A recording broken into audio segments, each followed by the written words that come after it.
Oh, hey, you've all been at my table before. That's exciting. Yes.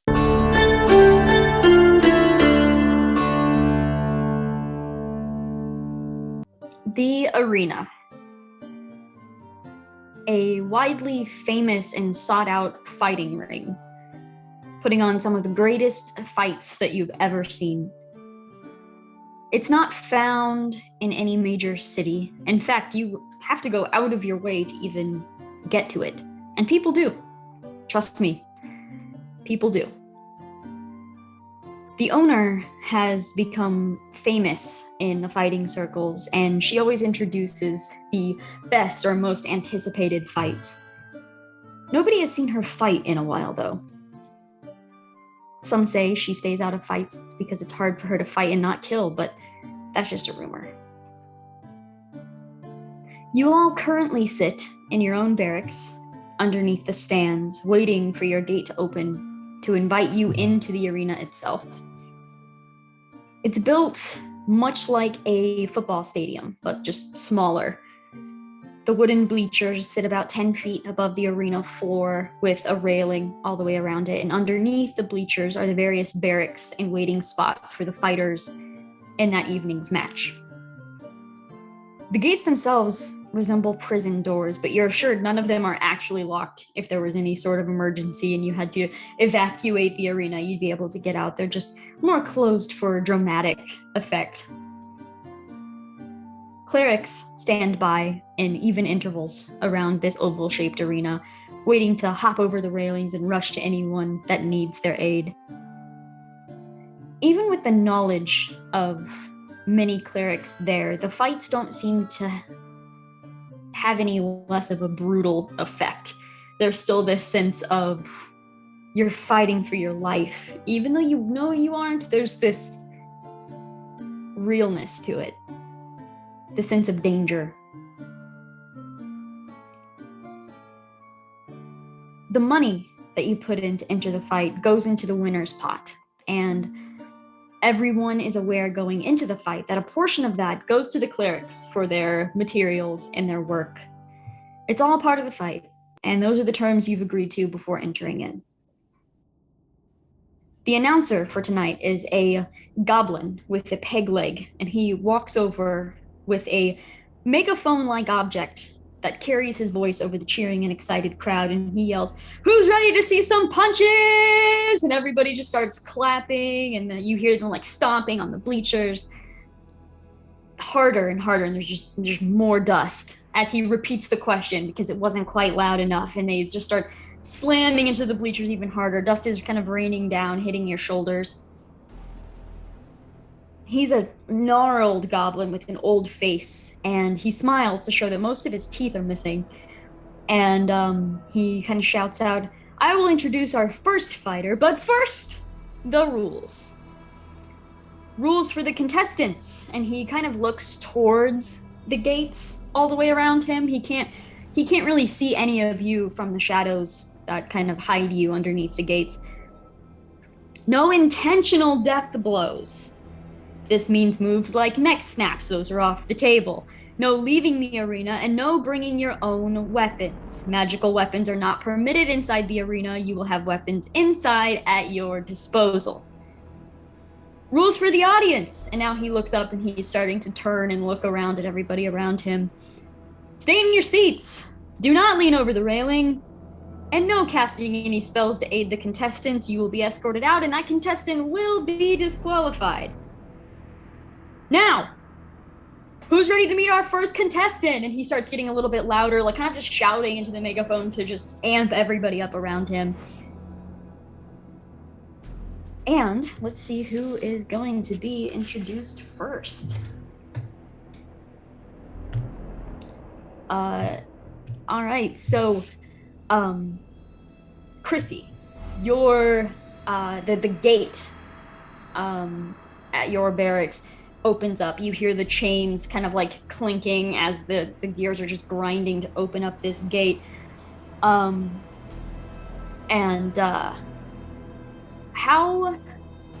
would you have been asked to be introduced? Like what is he yelling out right now to everyone? Oh goodness. Yeah, honestly, the Feywild's favorite party girl, Tilly. Perfect. So you can see he's like reading from some sort of paper that he has, and he's just as the gate's opening, he's yelling, "Please welcome the Feywild's favorite party girl," and he's like, "Tilly," and he feels like super weird saying it. um, how do you exit or Uh, enter? I guess. as she comes through the gate, my face is covered. I've got my jug kind of raised in front of my face, taking a sip of wine. I stumble a little bit, and I put the jug down and set it aside, like inside of the gate, so it doesn't get broken in the fight. It's very valuable to me. And I just kind of walk out and I'm like, hi, hi, hi, and I'm swaying a bit and waving excitedly and just kind of looking around. It is very obvious that I am heavily intoxicated. You hear a lot of like confused applause. There's this like some people are looking around. You can see like the diehard fans are like, "What the fuck is she doing here?" Like everybody's there's like a mixed reaction. Some people are like, "Yeah!" Like they're really excited about this, and others are like looking around like, "Is this a joke?" Um, as you stumble out towards the middle of this, let's see who's next. All right, Kaz, your gate just slowly begins cranking and opening up. How would you have asked to be introduced? Very simply, vessel, servant of Bahamut. That's it. All right, so with this announcement, like you can tell he's way more comfortable with this, and he gets louder with every word. But as soon as the word servant comes out, before like the crowd can't even really hear the third word because or the last word because just the word servant gets the crowd super hyped. You can just hear them just start shouting and screaming and stomping over, and you can see the goblin's mouth moving, but you can't really hear any sound because of the excitement. How do you enter? Vessel sort of walks out very, just very uniformly. I think very just like straightforward. Just walks out, hands clasped behind them, and just sits and waits for whatever next cue they need. Perfect. Um, yeah, so the two of you walk into the center of this arena, and the goblin now says, "We have a special treat for you tonight, folks. Not one, not two." And he kind of pauses for like dramatic effect, and you can hear some of the crowd like kind of like mumbling to each other. And he says, "But four contestants will be competing tonight. Four for the money." And he shouts that out, and you can tell like the crowd has heard this before, and they're cheering again. You can see them like sloshing drinks everywhere as they're cheering. People are walking around like giving more ale. Um, he says, "So introducing contestant number three, uh, Rick. How would you have asked to be introduced?" Yeah, he would say he's glad to be in the universe. He welcomes you to his universe. He's far out. He's Phoenix.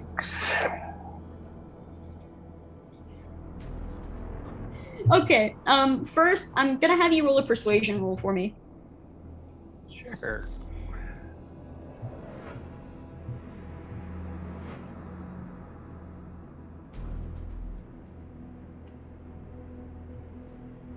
Well, 12. Okay. So you hear, he's, oh fuck yeah, Phoenix, and oh man, you nailed it, dude. That was awesome. how do you enter this arena? All right, so shoulders kind of slouching a little bit, but with long, gangly steps, hands kind of just freely flapping by his side. Just looking around, taking it all in, man. It's a beautiful place, beautiful day. All right, and so then the announcer says, and last but not least, Bob, how would Q be asked to be introduced? Yeah. So Q is not even sure how he got here. He kind of just stumbled into the arena and suddenly got thrown into a thing. He doesn't know why he's here. So he would be just the gold dragonborn Q, I guess. Okay, yeah. So the honestly, the paper probably just says Q. Yeah. And so he's like, Q? Like with the question mark. And you, how do you enter into this arena?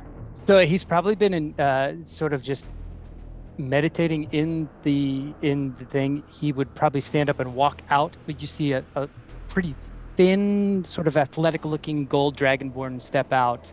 But he's very confused about what he's supposed to be doing here. Nobody's told him anything. He just sort of showed up and he doesn't know what's going on. So he's just sort of looking around and trying to figure out what he's supposed to do here. Yeah, so we have an interesting looking group to the onlookers at this point, because we have two people that came out and look like they probably don't belong here. We have one person that's not really sure why they're here, and we have one person that is just like uniform, nothing phases, walked out, and you're all standing in the center of this arena. You can see the goblin kind of like looking around, eyeing you up. You can tell he usually has an idea of who's gonna win before the fight starts, probably, but he's just looking around like, what is happening right now? Looking at everyone. And then he says, oh, all right. He kind of moves the megaphone away from his mouth, and he's like, all right, you four, don't cause any trouble. Stick to the rules. Holds the megaphone back up, and he says, who's ready to see some blood? And everybody starts like, clapping again. And he says, contestants! And he holds up his hand to grab onto the small rope that you see has been lowered down from this, like, it looks like a flying broom. He grabs onto the rope and he announces, fight! As the broom pulls him away from the arena. So, monks, let's roll initiative.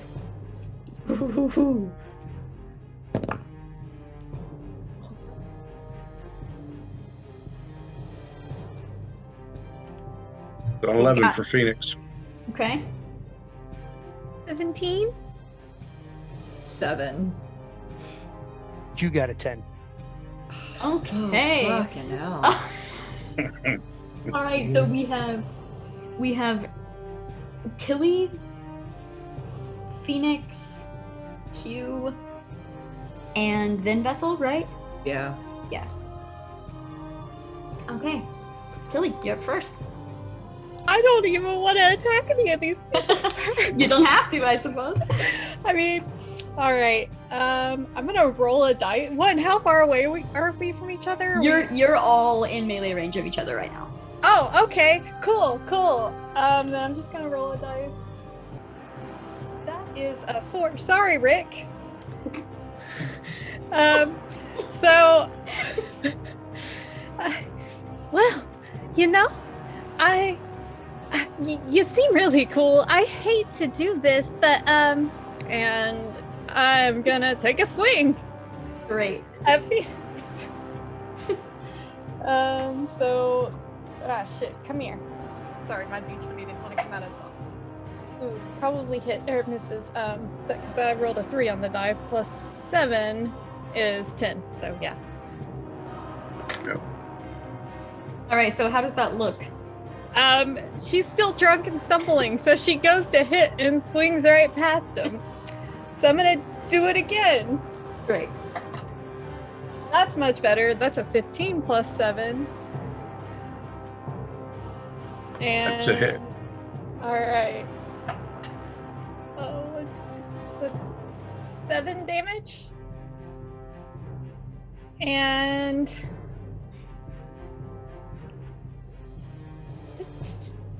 how many key points do I have? Sorry. Let's stunning strike that shit.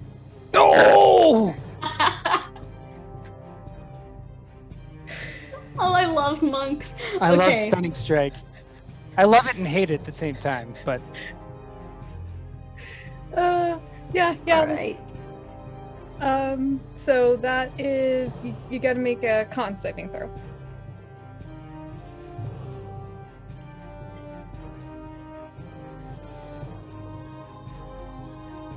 It's an 18. You pass. All right. So, like, you swing the first time and just completely miss, stumble forward a little bit, kind of get your bearings and go in with a hard elbow. Just straight, like that same swing, hard elbow straight to the face. Phoenix kind of stumbles backwards a little bit, but is not, you don't see that familiar, like, stunned look on his face. Sorry, I'll buy you a drink after this to make up for it.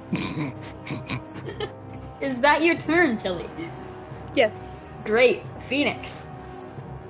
So I'd like to think when Tilly missed her first shot, stumbled a little bit, Phoenix like, "Oh man, hold on, let me help you." And he reaches down to keep her from falling, and that's when he catches the elbow to the nose. He's like, oh man, that was on the money, right? So, you see his face glow a little red, and these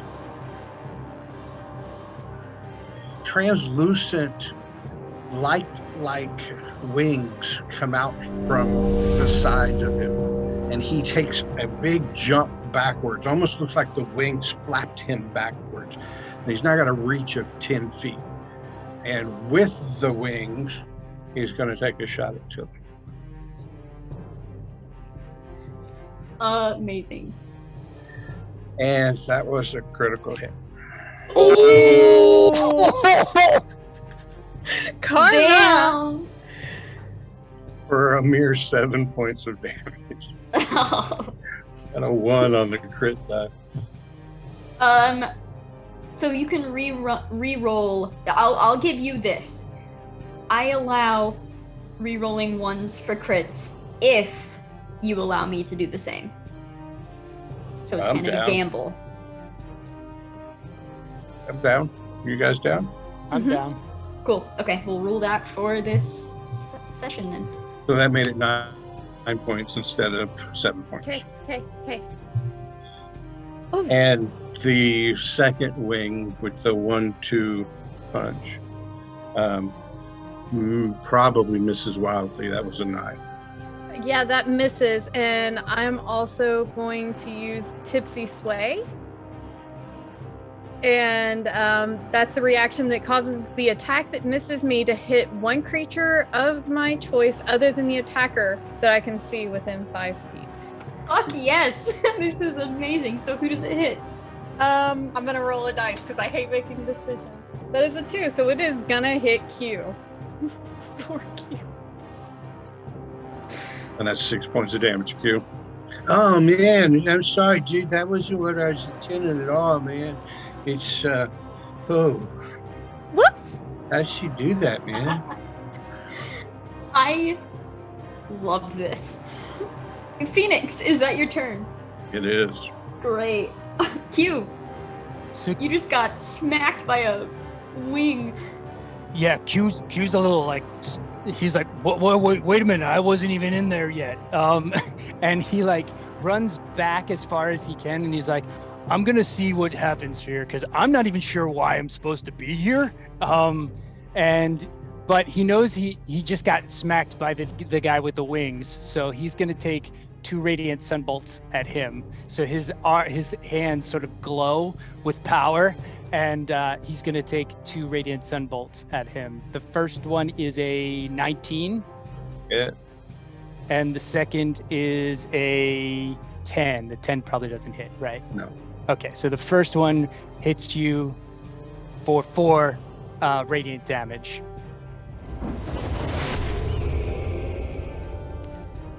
Oh, no one told me there was going to be a light show. I You love saw- a good rave. Cool, man. I thought I was the only one who was seeing the colors. And I'm going to spend a key point and use patient defense. All right. And you said you moved away, right? Yeah. Okay. All right, Vessel. Great question of what I'm gonna do. Are there weapons anywhere around here? Yeah, so looking around, you see weapons leaning up against the outside walls. Like you see anything. You can see daggers like sheathed and hanging from certain places just to make them more visible. You see long swords, short swords, battle axes, great swords, any weapon you can think of. You're assuming they're all non-magical, but any weapon you can think of. I'm gonna look at what's happening in front of me and just go, they said they were expecting blood. I don't have blood, so I don't know what they're expecting to see from me. And then I'm going to just promptly walk over. Is there a javelin anywhere? Yeah. Okay, I will go grab a javelin and then I will just like hold it there and just stand where I am. That's gonna be it. That's all I'm gonna do. Fantastic. And after this first round has concluded, let's now that, because you all are or were pretty close to each other, so why don't you kind of dive into more of a physical description of your character? We'll just go in order. So Tilly, what does Tilly look like? Oh, well, Tilly is elven, and her hair is very long but pulled back into a ponytail, and it's a few different shades of purple, but it's a very vibrant violet that kind of has lavender thrown into it, and she has some pinkish purple makeup on that's kind of smeared. It looks like that she partied the night before, you know. She's got the walk of shame look going right now, and she's got baggy soft purple pants on and a kind of tight fit purple crop top on, and yeah. Oh, and she has violet eyes. Fantastic. Purple is the theme. I love her. Okay, Phoenix. What does Phoenix look like? Well, he's got long dark hair. That's why I got this wig. That's right. No, kind of lanky. Obviously, older than most of the competitors around here. But there's a look to him that maybe he's a little younger than he appears, that maybe just living hard is showing on a younger face, but really just always appears relaxed and smooth, always kind of swaying a little bit, or his head's nodding a little bit. Wearing a vest that's got fringe all along the bottom of it. Just vibing, man. Fantastic. What does Q look like? Q is a golden dragonborn.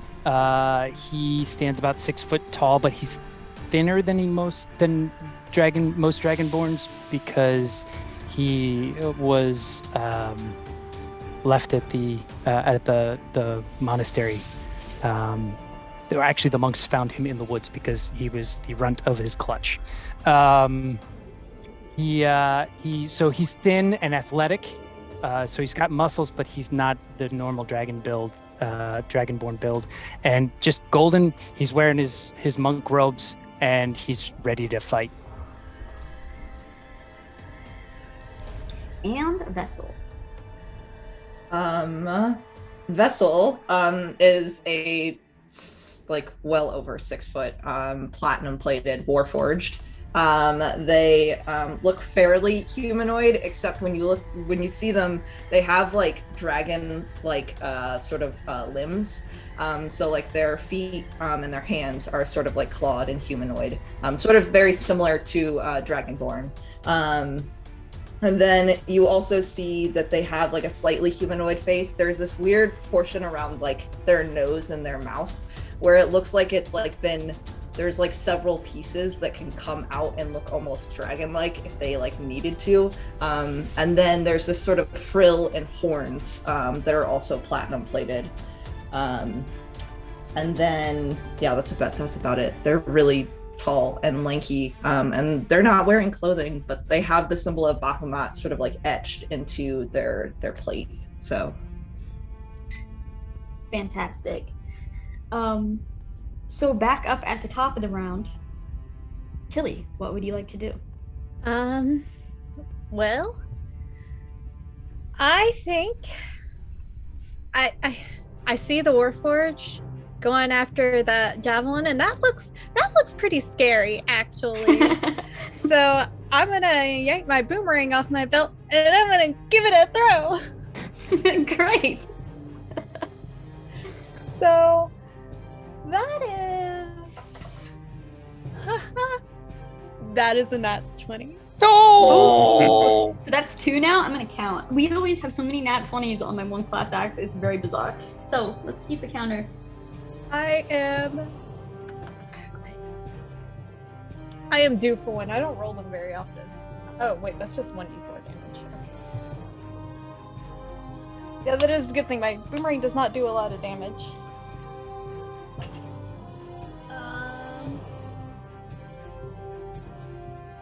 That is 8 total damage.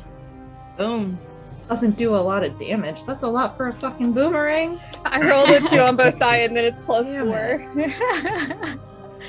And then it comes back, and then I turn around, and since I hadn't, like, I felt bad striking out at Phoenix first, so I'm gonna turn around and give Q a little. Well, actually, no, Q's still in melee range with me, isn't he? He ran No, away. yeah. Okay. I thought- Yeah, okay. okay, so I thought if boomerangs hit, they don't come back. It's if they don't hit, they come back. But if they do hit, they don't come back. Oh, yeah, no, you're right. On a miss, Oh. boomerang returns to the thrower's hand. Sorry, So it's I didn't still mean to over ruin there. your fun. No, no, you were I play fine. along with the boomerang as well, so I know this very I have well. never used the boomerang before, so you are fine. So, yeah, no, I guess I do have darts though, so I will throw a dart. It's fine. toss the boomerang, pull the dart out, and then just nice. Yeah, but I probably miss. That is 15 to hit on Q. 15 misses, Okay. but I'd like to deflect missiles. Use the reaction to deflect or catch the missile when you're hit by a ranged weapon attack. I love monks. So. Oh wait, it says when I'm hit by a ranged When weapon you're attack. hit Yeah. by it. Dang, I was about okay. to say I didn't hit you. I mean, I can roll again if you would like me to. No, don't hit me. Don't hit me. I'm good. I'm good. So, what were you wanting to do with it? I was gonna throw it back at her. I will let you catch it. Okay. Like it missed, so you don't have that full effect of grabbing Right. it and tossing it back. But I will let you just catch it if you. I will catch it then. I will catch it in my hand. Be like, Yeah, we'll say that's why it missed. Is just the hand snapped up and caught it right before it hit. Nice. All right, is that Tilly's turn? Yeah, I'm not gonna waste any more key points to use my bonus actions right now. So yeah. All right, Phoenix. All right, so Vessel's running for weapons, Q's running the other way, and within 10 feet of me is Tilly, right? So, Correct. Yeah, Tilly is the only one currently in melee range. so I'm gonna try to back up, stay within at a 10-foot range instead of a 5-foot range because I've got that range on the wings. And as the first swing is coming in for a hit, I'm gonna say, "Oh wow, man, that was good. You got the boom, but you didn't get the rang, did you, man?" And I'm gonna hit with the arms of Astral Self. There's a 14 hit. No, that misses. All right. Second attack, also with the arm. Another 14. I'm going to spend a key point and do flurry of blows. 11 misses, a 21. And the 21 hits. 6 bludgeoning damage. That was. So I will ask, is there anything that like any way you want this to look for sort of dodging these first attacks? honestly, she's just kind of drunkenly swaying away from it. From her perspective, like 4 different things are coming at her. Everything's moving really quickly. She's just like, and then gets hit. Amazing. Yeah, like Phoenix, you were going in a certain like rhythm, and then you just hesitated just enough to where she swayed into it and just slammed down for that last one. Oh, that was a good hit. I mean, I'm not a fan, but it was a good hit. Thanks, man. I like what you did with that throwy thing. It was pretty cool, man. Yeah, I can show you sometime. Yeah. Is that your turn, Phoenix? Yes. Fantastic. Q. Q has just caught this dart. He's like, things are getting kind of crazy here. And he's looking around at the arena.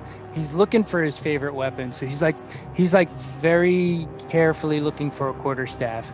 And then he sees one. So he walks over and he grabs the quarterstaff and he goes, now we're going to get crazy. So he grabs his quarterstaff and he's just going to I think he's going to go after, he sees the Warforged. Like, he's like, well, I guess we should just fight then. And he's going to go over to Vessel and try to hit them with the quarterstaff. Actually, let's do quarterstaff unarmed strike with him. So I guess we should just fight then. Swing. I guess we're just gonna fight then. Quarterstaff is gonna be a 25, and then an unarmed strike of 17. Yeah, both of those will hit. Okay, so the quarterstaff is 5 damage, and the unarmed strike is 3. So 8 total. Yeah. Ping, ping. Healing potion. This happens as Vessel just looks at you and is like, I don't understand what I did to provoke this. I have not attacked anybody yet. She was like, I don't know why we're fighting, but they told us to fight. So, you're just going to do it? Yes. Okay. Yes. Very well. Yeah. Yeah, it's that Q's turn. That's Q's turn. Great, Vessel, you're up. Great. Okay. Vessel hears this and immediately just like steps back a little, like kind of like flips the javelin, and then sort of like goes to like make a strike, but instead is going to use Breath of the Dragon. You watch as like you hear the like cranking noise as their like whole like just like face elongates into this dragon's head, and they are going to. So this is when you take the attack action, you can replace one of your attacks with an exhalation of draconic energy in a 20-foot cone or 30-foot line that is 5 feet wide. I'm going to do the line that is 5 feet wide. And I am going to do... What damage do I want to do? You're a gold dragonborn. What? I am going to do... I forget what gold dragonborn's damage resistance is. Fucking hell. I'm gonna do cold damage. So you have to make a dexterity saving throw. Which you're probably gonna I still get to do damage though. The dexterity saving throw is 10. What's the DC on The it? DC is 10. So I've made it. Oh, well, you still take half damage. So half as much on a success. So that is 9 reduced to half, which would be 4 damage. So I'm going to do that. I think that's all I can do on my turn. You hear the crowd like gasp in surprise at this and then cheer even harder. It's almost like it's the crowd is still trying to figure out whose corner to be in. You hear a lot of people like cheering for Phoenix at this point when those wings came out and just started like smacking people with them. So the crowd still doesn't have like, they don't seem to have picked a favorite yet. But you do hear quite a few cheers coming from that, towards the Warforged now. Q's like, wait a minute. You're a dragon too? I am a servant of Bahamut. So if that changed anything. If not, and then I just hold up my 2 fingers, I'm just like, Yes! Oh man, I love it. Is that your turn? that is my turn. Great, that was fucking amazing. All right, Tilly, you're up. Okay. I am now slightly more sober and realizing that Phoenix in front of me is a fun challenge. So I am going to start throwing some more fists their way. Gonna run up and just pop.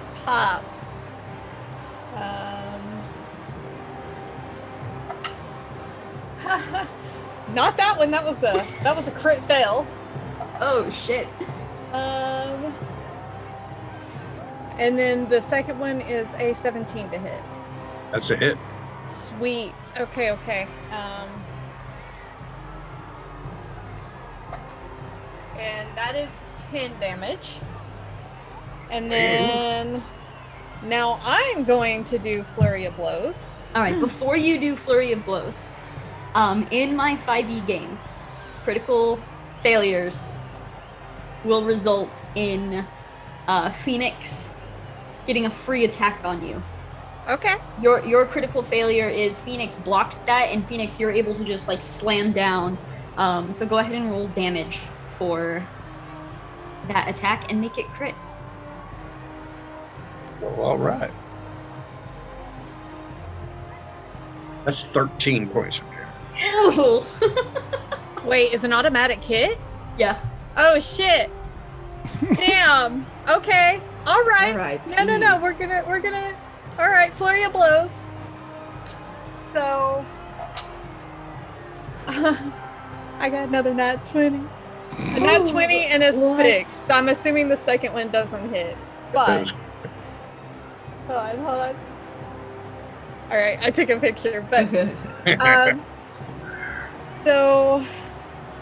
2d6. 8 plus. That is 12 damage from that, and part of my way of the Drunken Master is that whenever I do Flurry of Blows, I can take the disengage action. Ooh. And get away. My walking speed also increases by 10 feet until the end of the current turn, but that's not quite as relevant here. It was 50 to start with, but yeah, I'm gonna back away a good like 20 or 30 feet. All right, so there is this moment of, as you move forward to just slam your fists into Phoenix twice. The first one, like, Phoenix actually grabs onto your fist as you go to hit. You swing with the second one, clock him in the face, and then as you're kind of opened up there, his other fist comes in, clocks you in the face, twists your arm to kind of like make you like almost fall to one knee for a moment, and then knee you for that crit.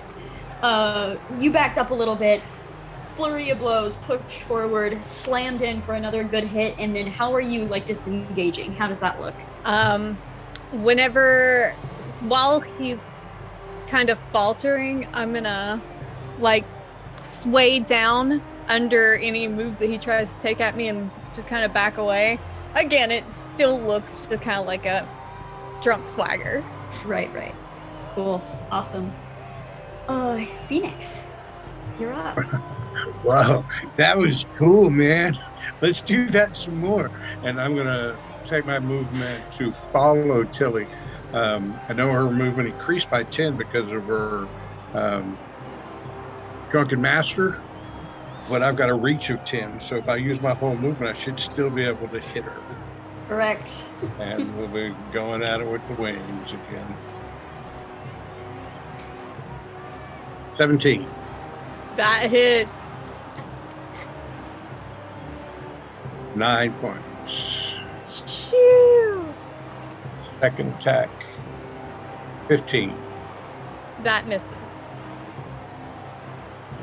1 key point for flurry of blows.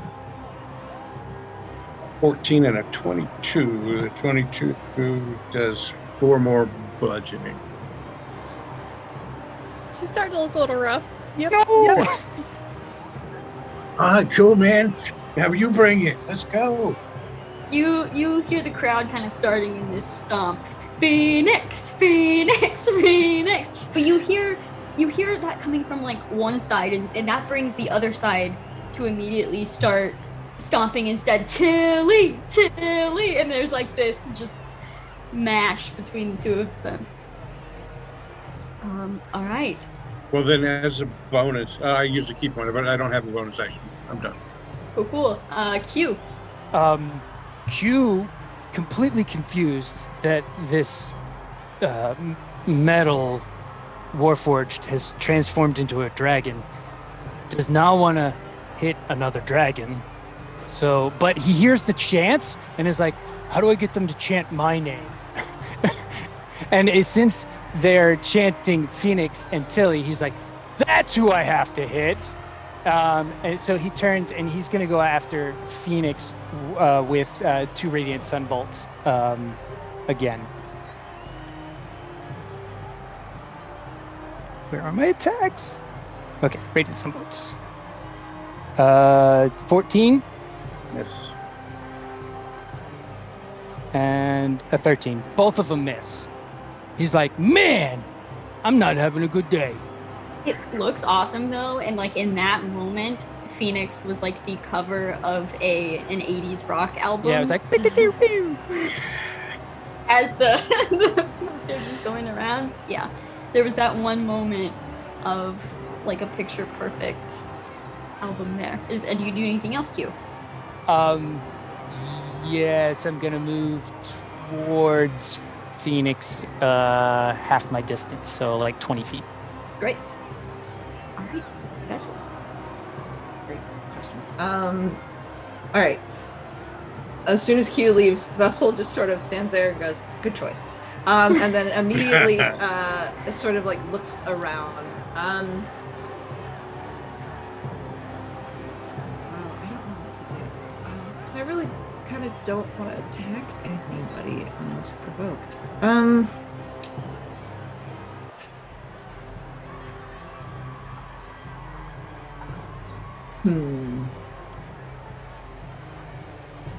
No, I'll just go up there. I will also follow after Q. Seeing Q hit Phoenix, I suppose I will go after Tilly.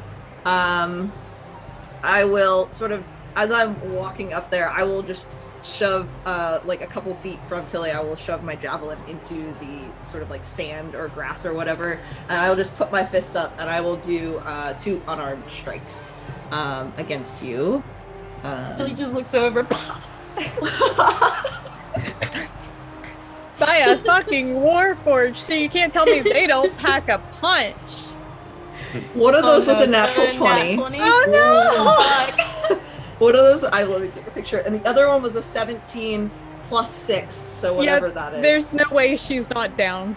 Oh, I'm so Let's sorry. get some damage. Yeah. I am also going to use my Draconic Strike on one of those, which means I get to use where are you, Draconic Strike? When I damage a target with an unarmed strike, I can change the damage type. So to one of those, I'm going to change the damage type to... I'm going to change it to lightning. Sorry. So that is 1d6 for both of those, which isn't a lot of damage. So that is a 8 for the first one of Did you crit lightning that? damage. Nope. I did not crit. Oh, crit! Oh, shit! So I double the dice damage, right? That's on it? Yeah. So that's 13 points of lightning damage. She is down. Okay. Well, the other one is 6 other points. So I will just say come they in- happen like pretty close to the same time. You watch as like you sort of turn upon hearing me, and I like you watch as like sort of there's this weird like crackling energy in like the wood that Warforged are made out of, because there's wood underneath them. You see like blue crackles, and you just hear the like electric like just like energy as like just Vestal just comes in and then comes in for the other one. Yeah, we'll say that first one hits you in the face, and it's like that, you know, that slow-mo cam of like turning and, you know, the punch, the spit just kind of comes out. But that second hit will be in the gut, so you're actually like flung back away from the fight in a sense. Flung back, land down on the sand. You see Tilly is not getting back up, KO. You see a couple of the clerics kind of running out, kind of like gauging where the fight's at to not get in the fight, but to grab Tilly and begin dragging her towards upon seeing that, seeing that Tilly's just flat out like KO'd, a Vessel just kind of goes, "Oh, my apologies. I did not expect that was going to down you very quickly." You hear the crowd fall silent, and then like blow up with a like a cheer of like, "Holy shit, did you see that?" Everybody's like, "Oh." And now everyone has stopped chanting anything, and it's just Vessel, Vessel, Vessel. You hear it's like a confused thing. Some of them are shouting Vessel, some of them are shouting Warforged. Like you can't. It's hard to really tell. All of which though are on your side. All right. Wow. Okay, Phoenix. Right. First thing Phoenix does as a free action is he drops the wings. They're gone. Then he looks at these two. It's like, wow, not cool, man. You guys are you're really dragging me down here. So then, as a bonus action, pulls the wings back up, but this time he does it with the visage of the astral self as well, which means now his head appears to be a big red bird's head reaching up to the sky, and the big wings come up red and black running through them. And the crowd, anyone within 600 feet, hear the booming voice of Phoenix go, "Tilly, Tilly, Tilly." And then I'm going to take a swing at Vestal. Yes. Just yes. All of it, yes. 9 for the first one, 15 for the second. The second one just hits. For 9 points of bludgeoning damage. And then I'll just kind of flutter the wings a little bit while this red astral light of a bird's head caws into the air. Yeah, Q's like, that is a really big bird. And and he's going to come after Phoenix with his quarterstaff unarmed strike. Quarterstaff is a 14. Miss. Unarmed strike is 10. Boy, Q is terrible today. And that's all he's going to do. All right. Vessel.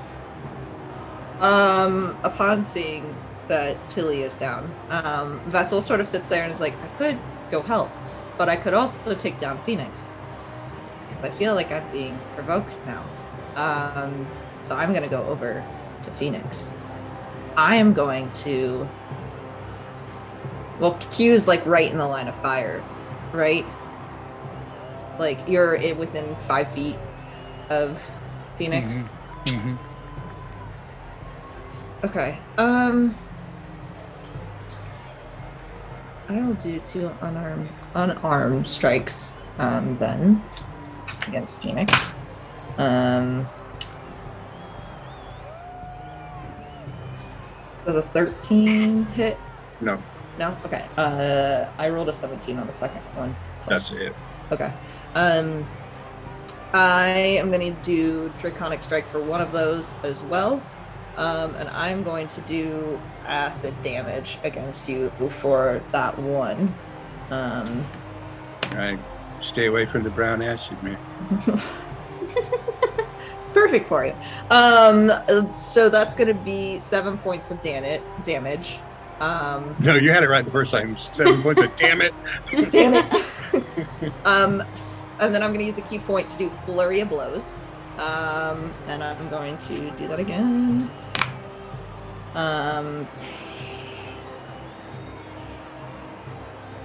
Does a 14 hit?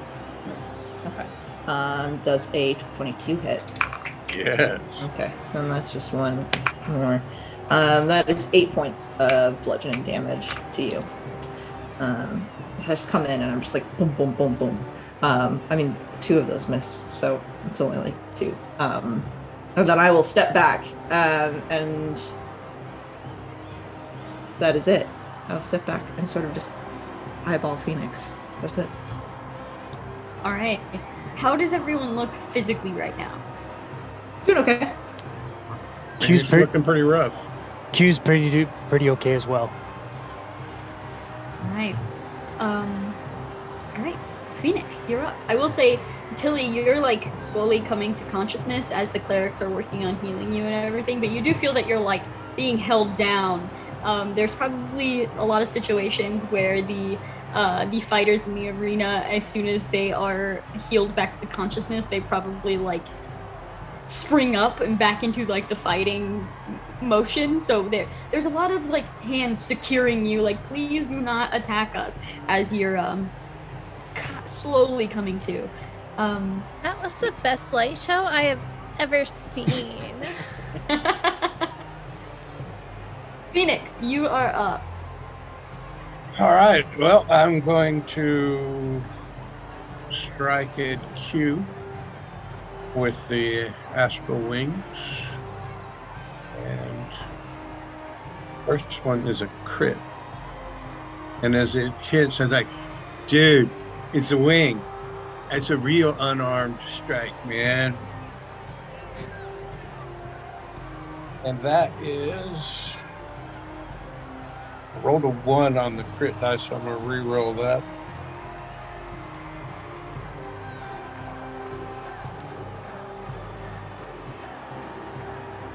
$11 points of damage. Second strike is a 22 Yeah, that hits. for 5 more points of damage. I'm going to spend a key point and make it a flurry of blows.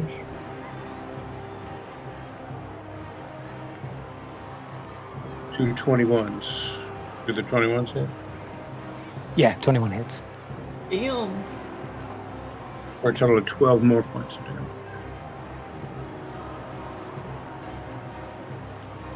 And then I'm going to let the feathers kind of ruffle. You know, ever seen a bird that like puffs his feathers up? That's the look. It's like, all right, man, it's getting real now. Yeah, so how do these, since all of these hit, how do they look, Phoenix? Like how do they look just pummeling Q, basically? To Q, it probably looks like he was just attacked by a barnyard chicken. Flapping everywhere, nothing but feathers everywhere. To the crowd, they probably even imagined that Phoenix came up off his feet a little bit and floated in the air as it just came raining down on Q, and then lightly settled back down to the earth. Nice. Is that chant like still going, or did you just try to start it? Yeah, I think I was trying to start it, and I'm pretty sure. Well, so the visage of the head lasts for 10 minutes. So when I speak, I can direct words to a creature of my choice or to everybody within 600 feet. And so I could actually keep saying Tilly Nice. for the next 10 minutes in this loud booming voice. So that's Fantastic. what I'm going to do. As you're attacking Q. Tilly. Amazing. Yeah, fantastic. Q, you're up. Q is like really suddenly he's not looking so good, so he's like really giddy. He's like, "You hurt pretty bad. That's not fun." And he's gonna do quarter staff unarmed strike.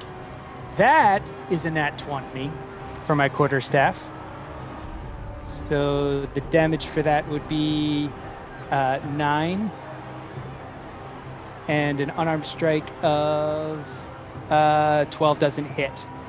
But as a bonus action, he is going to put his hands out, and he is going to do searing.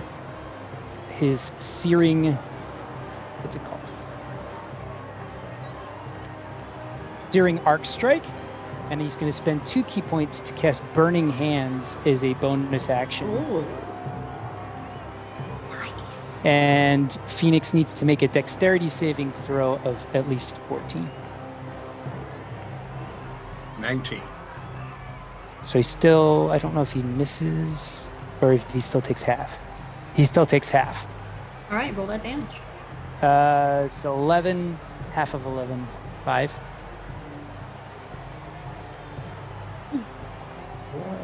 Quick second. So, evasion is a feature for monks at 7th level. When you have to save dexterity saves, then you take half on a fail and none on a save. So, I dodged that whole thing. Tell me how that looks. How does that dodge look? I totally forgot about that. Looks like a total freak out move, like, because the first hits put me close to going down, and now I'm like, the eyes get wide and I'm total survival mode, and I see him pull his hands out like that, and I just kind of shift to the side so the strike goes past me.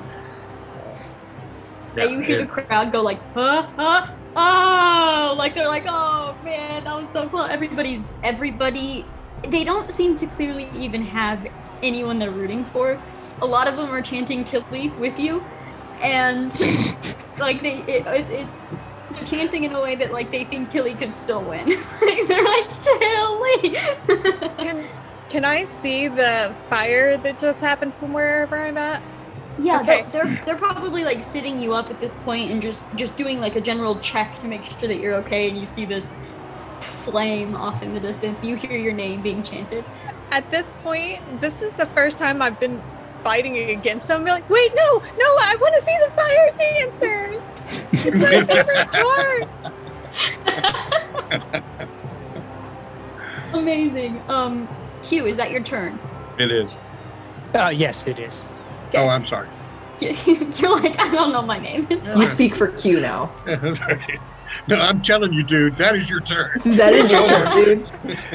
Wait, I can't do nothing else? You just sit down. Vessel, what is your move? Is Phoenix now like a little ways away from Q, or are they still in like close combat with one another? Given what just happened, because the burning hands happened, and then I think probably still pretty close. all right, fine.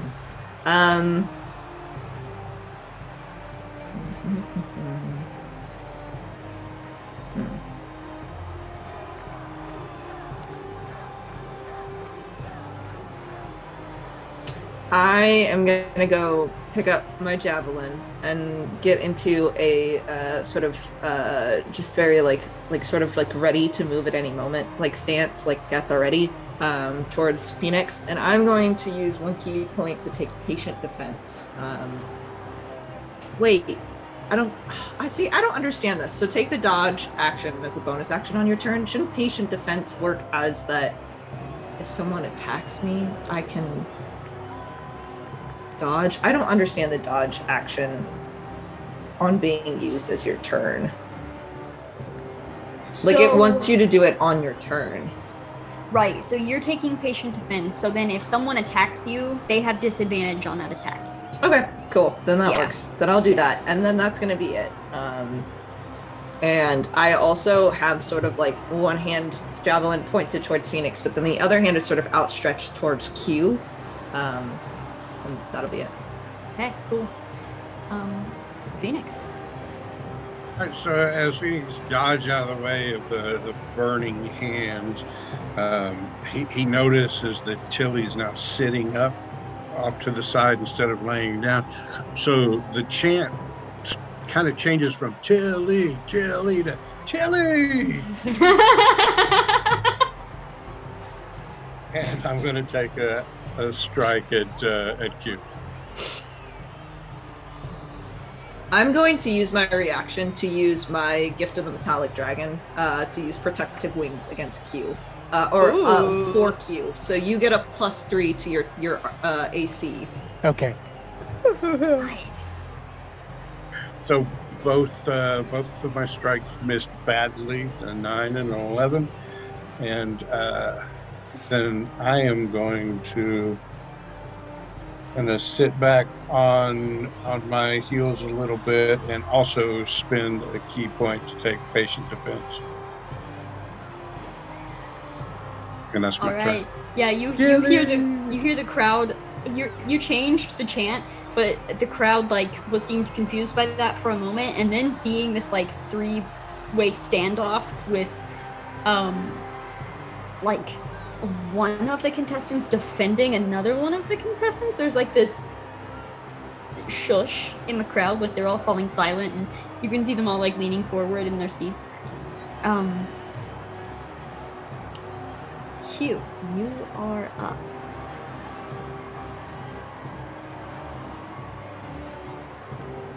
Yes, I am. It's the Spider-Man meme. It's like, who do I go after? I think since we were focused on Phoenix, and I love you, Rick, he's going to go after it no matter what. So, because he's not smart. Q is not smart. I didn't gather that. So he's going to quarterstaff Phoenix at disadvantage, right? Yes. And it's a 14. Yes. So, and then he's going to unarmed strike regularly, which is a 15. Yes. And then he is going to spend the patient defense key point. Oh, no. Amazing. Vessel, you're up. Everybody's just Now it's getting tricky. I'm going to come up to Q, stand beside Q, and I'm going to do Breath of the Dragon again against Phoenix. oh boy. I'm going to do... I'm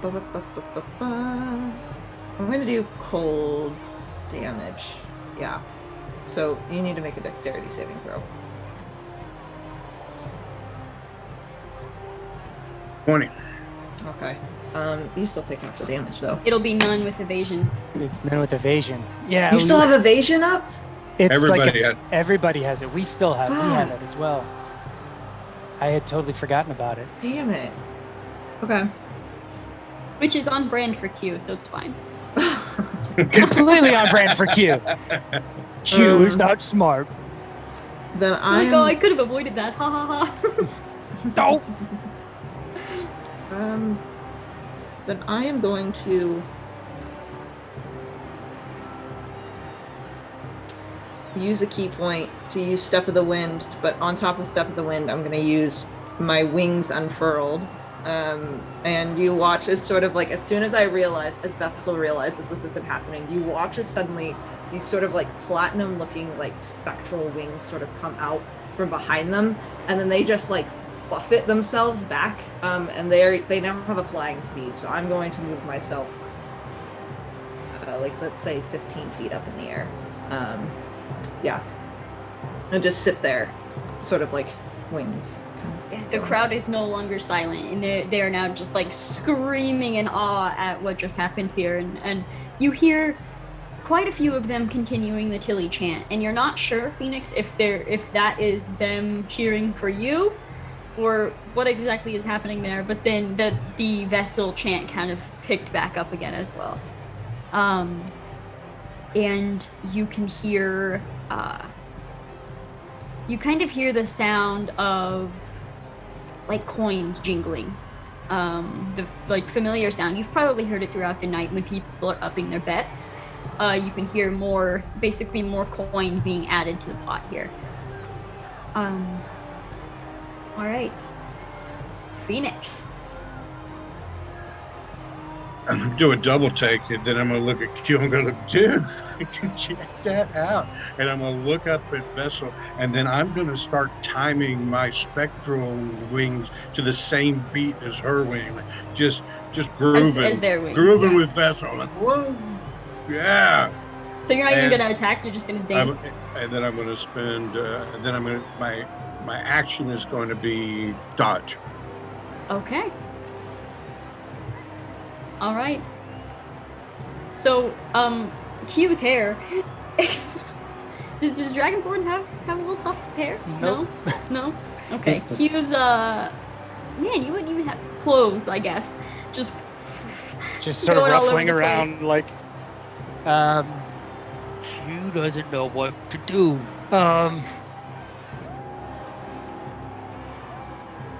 I think he's going to shoot 2 radiant sunbolts at Phoenix. Both at disadvantage, I would guess, because he has, right? Object. Yep.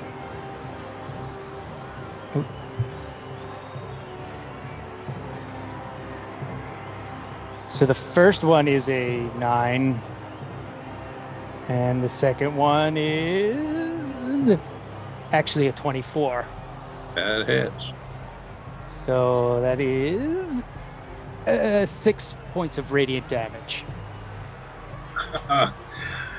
Nice one, dude. And Phoenix falls to the ground. Slumps down into the sand. Q, is that your turn? That's all I've got right now. All right. Vessel, you're up. You saw Phoenix fall down into the sand, like face first into the sand. I will look at Q.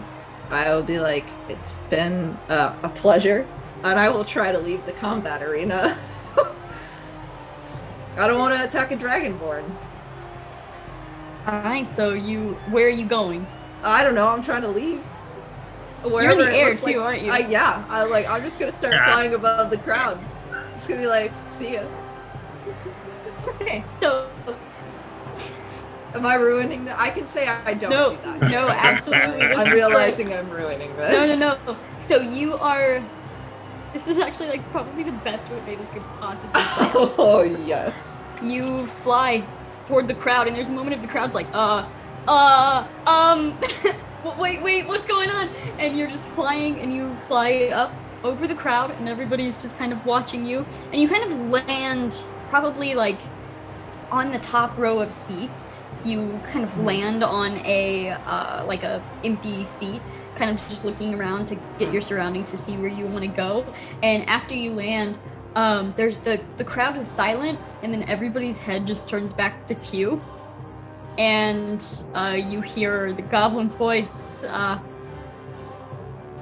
Our winner! Yes. And the goblin like walks over to Q and grabs your wrist to kind of like push your arm up in like a champion sort of. And the crowd, like, there's this like confused like there's this really like hilarious but anticlimactic like crowning of the winner, and everybody, you hear one person yell, "Wait, is that it?" I take my javelin and shove it into the like the pointy end, shove it into the seat, and I just start loudly clapping. Phoenix, the clerics have been able to like drag you over to the side as well. So right now we have Q in the center of this arena. We have Vessel like up on the bleachers. Tilly is sitting up, pretty much healed at this point. Phoenix is being healed up as well. You're coming to, and the goblin hands you what looks like this big sack of gold. Q hands it to you. It is like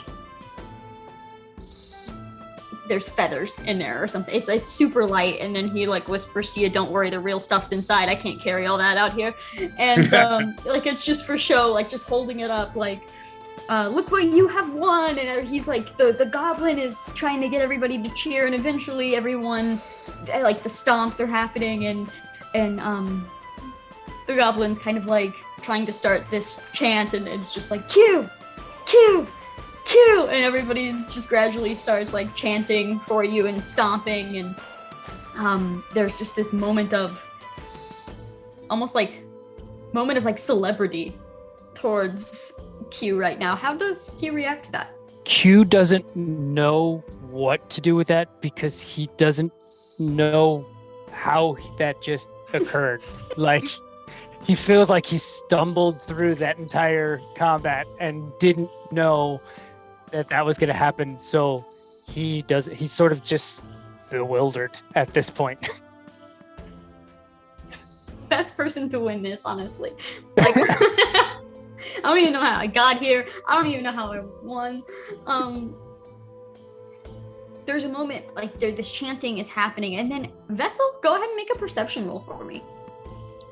Oh, okay. From your perspective. Ooh. I was like, oh, that's a 19. But it's a -1, so it's an 18.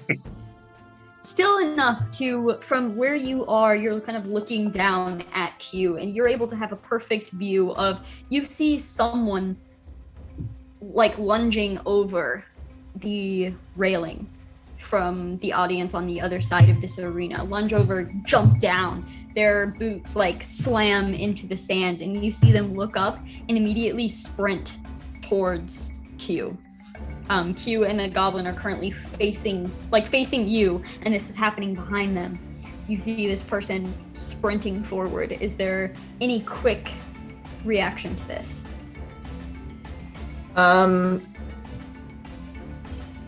Upon seeing that, I'm gonna start like gliding back down to the very front of the audience so that I'm perched sort of like on the front with my wings. And I'm just gonna yell at Q. I'm just to be like, Q, look out! All right, so yeah, you glide down, and as you land and you yell that, you see the goblin like recognize, like it's too loud. They can't even hear your shout of warning because of everybody like cheering and everything. But you're both able to at least see Vessel and what Vessel is reacting to. And so the goblin does turn around just in time to see this like beast of a person sprinting, and as they run forward, you see them just like backhand the goblin. The goblin like flies halfway across this arena, slams down into the sand, and then this being looks directly at you, and you just see like the veins bulging as this rage just erupts from his entire being. And we're all gonna roll initiative again. If the injured would like, you can roll initiative as well. Well, you're not injured anymore. You're going to be healed up to full health. The only people that were not healed up to full health, Damn it. Vessel and Q. I should have been knocked out. Fuck. 15. I believe you probably would have knocked me out before I knocked you out. I was close. I got a 5 as well. I got a 6. Okay, yeah, so this hulk of a man basically has jumped over the railing and is sprinting toward Q. Just backhanded the goblin, flew across the arena, landed in the sand, and is now standing basically doesn't see anybody else, pretty much. You see this like tunnel vision as he is looking down at you, Q.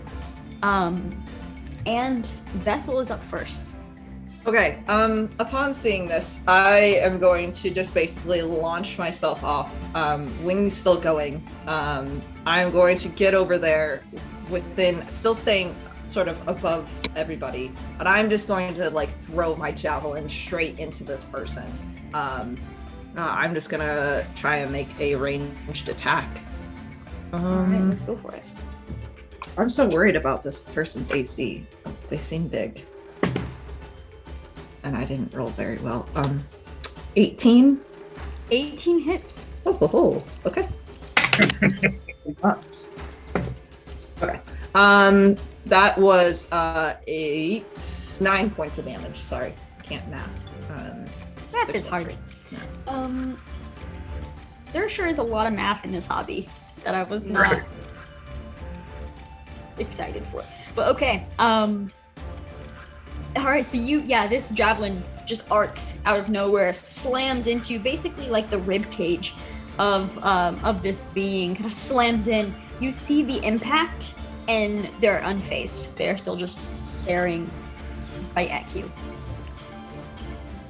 Anything else for your turn? That'll be it. All right, Tilly, you're up. Okay. Are we still fighting? I thought that was over. All right. Just gonna. You do see, just since you are like surrounded by clerics, the clerics seeing this immediately, like it's almost like they have certain orders whenever something happens here. These clerics are very valuable, I guess is a good word for it. So you see them immediately running for cover. Like they are immediately running to go hide at this point. Oh, okay. All right. I guess I'm just gonna get up and I'm gonna go use my fist on it. So you get up and you just sprint to the middle of the arena. Yes. Great. Still stumbling a little. I'm a little. Okay, that is a dirty 20 and a 16. All right, the 20 will hit. Okay. So that is 6 damage.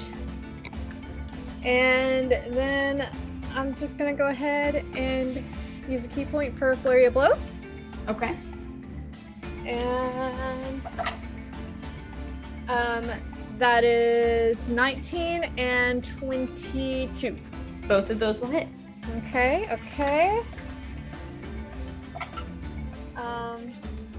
That is 7 damage and 9 damage. Okay.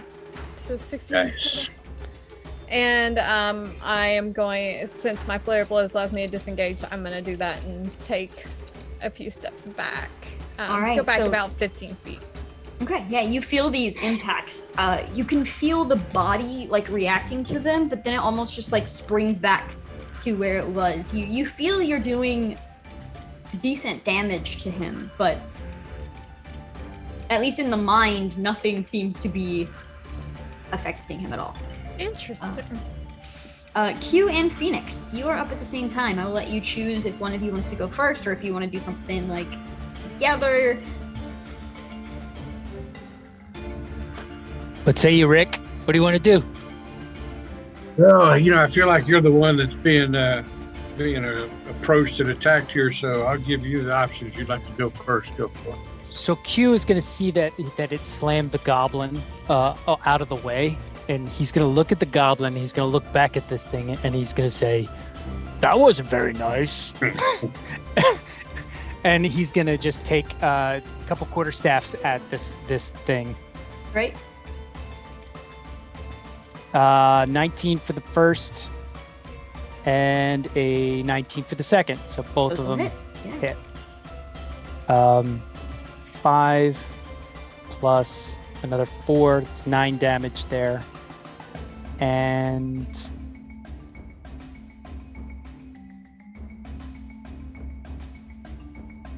I think that's all I'm going to do.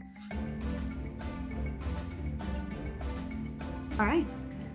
That was 9 damage total? Yes. Okay. All right, same thing though. You're like you feel the impact and you feel the body reacting to it, but you can still just see this tunnel vision stare down at you.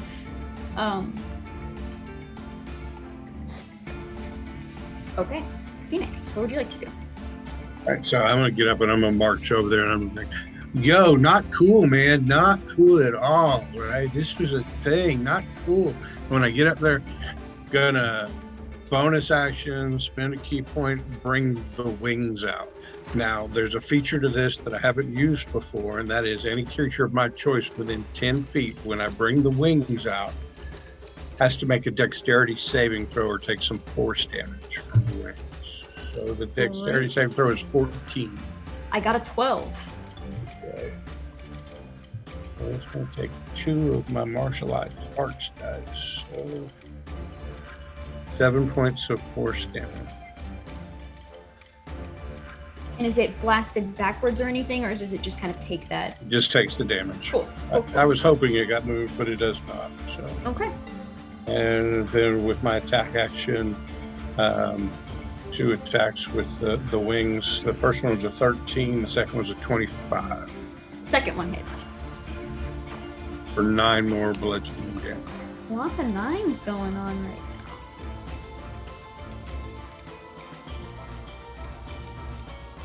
All right, so yeah, that first attack, you can see, the first attack will like slam down into the sand. You see sand spray up around everybody, and it like seems to kind of blind it just enough so that the second one swings around and just slams into the side of it. You like see it scoot in the sand a little bit from the impact, but it's still just transfixed on cue right now. Is that your turn?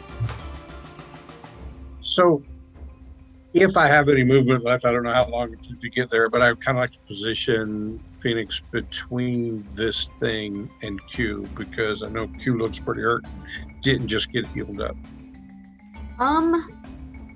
They are like he walked up right by Gotcha. Q, so you could be kind of like beside them if you wanted to, but cool. All right. My turn. Q, I'm gonna have you make a strength saving throw for me. Natural 20. Oh my Nice. god, I also rolled a natural 20. Oh boy! What happens then? That's interesting. I'm gonna keep my natural 20s marked separately because I feel like, well, it's still the game. These are natural 20s we do not want. I have a plus So 5. what was your total? 25. Okay. I also have a plus 5. So It's sumo wrestler standoff here. why don't we roll again to better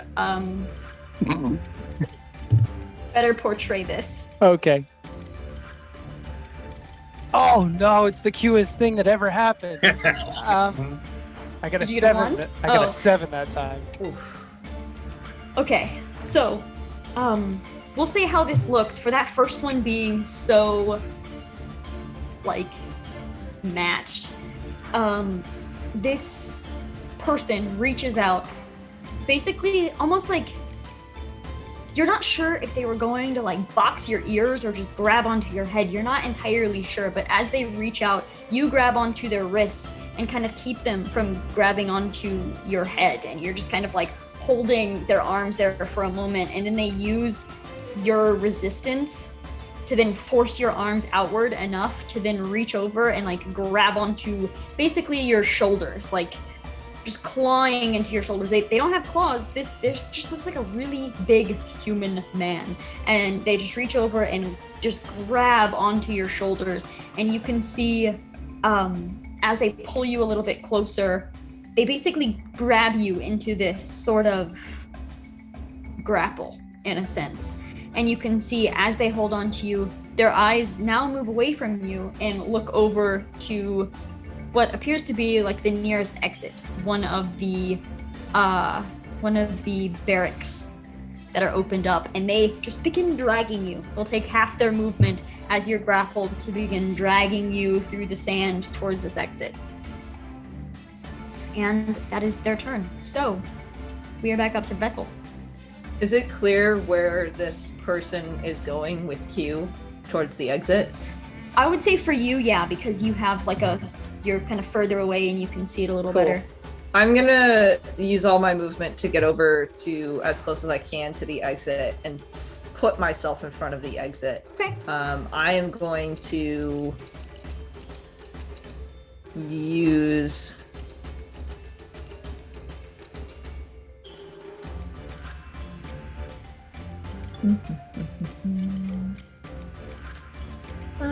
yeah, I'm just gonna put myself in front of the exit. Can I hold an action actually?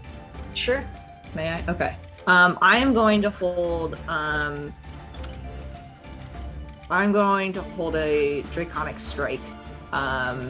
Just an unarmed strength with using the different damage type. And Okay. I'm just gonna put myself there. And if that person comes within 5 feet of me, I'm just gonna punch Awesome. them, not Q. Hopefully. Okay, got it. Okay, cool. Tilly, you're up. Sorry, I keep forgetting I have myself muted. Okay. I guess I'm gonna run back up and do the same thing I did before with a couple more pops. All right. So that is 16 on the first one plus 7. That was 16 on the die plus 7. And then a 12 on the second one. So I'm assuming that doesn't hit. So 5 damage. Okay.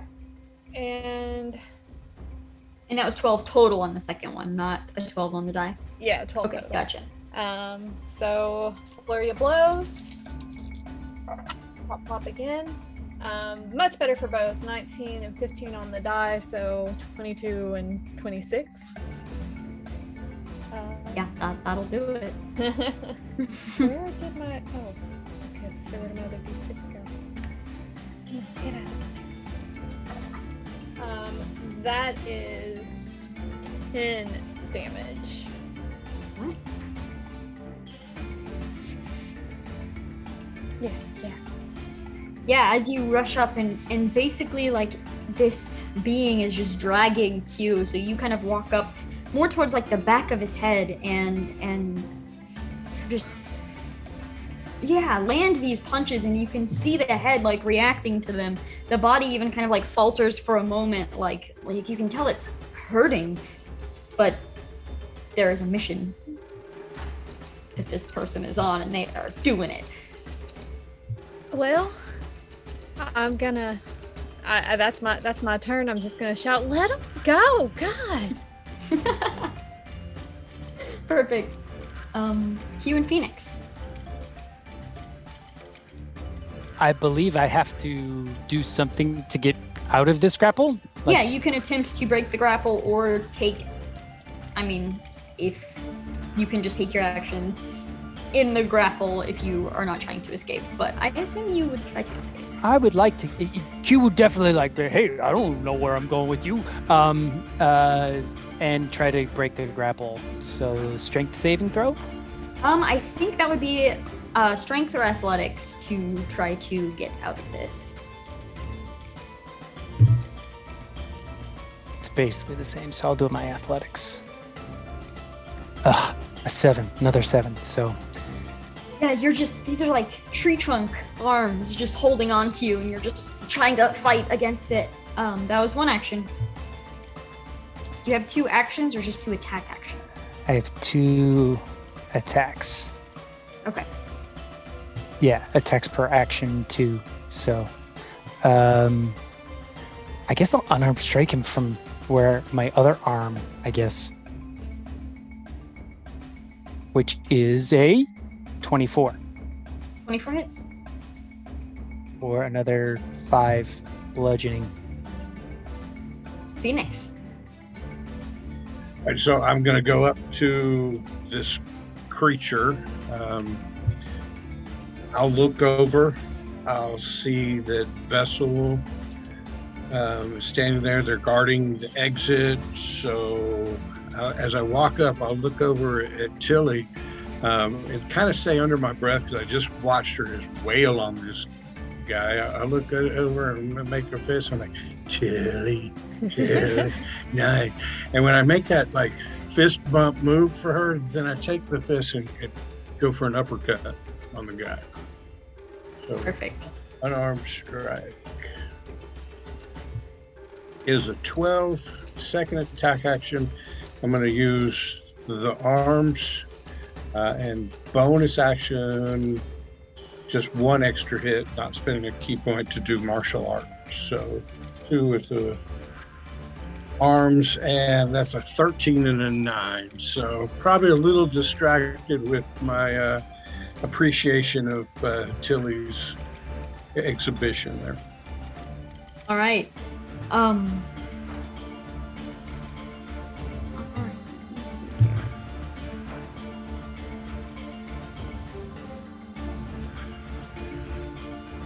Okay. So this what's happening? I could have that one that I rolled ages ago. I could have not taken damage from that because I could have re-rolled it. I took the fucking lucky feat instead of an ability score improvement. Well, at least it was during a for fun fight. So there's that. I'm glad Okay. you forgot it. That was when I got the free hit for crit damage against you. Yeah. Vessel, I'm gonna have you make a strength saving throw for me.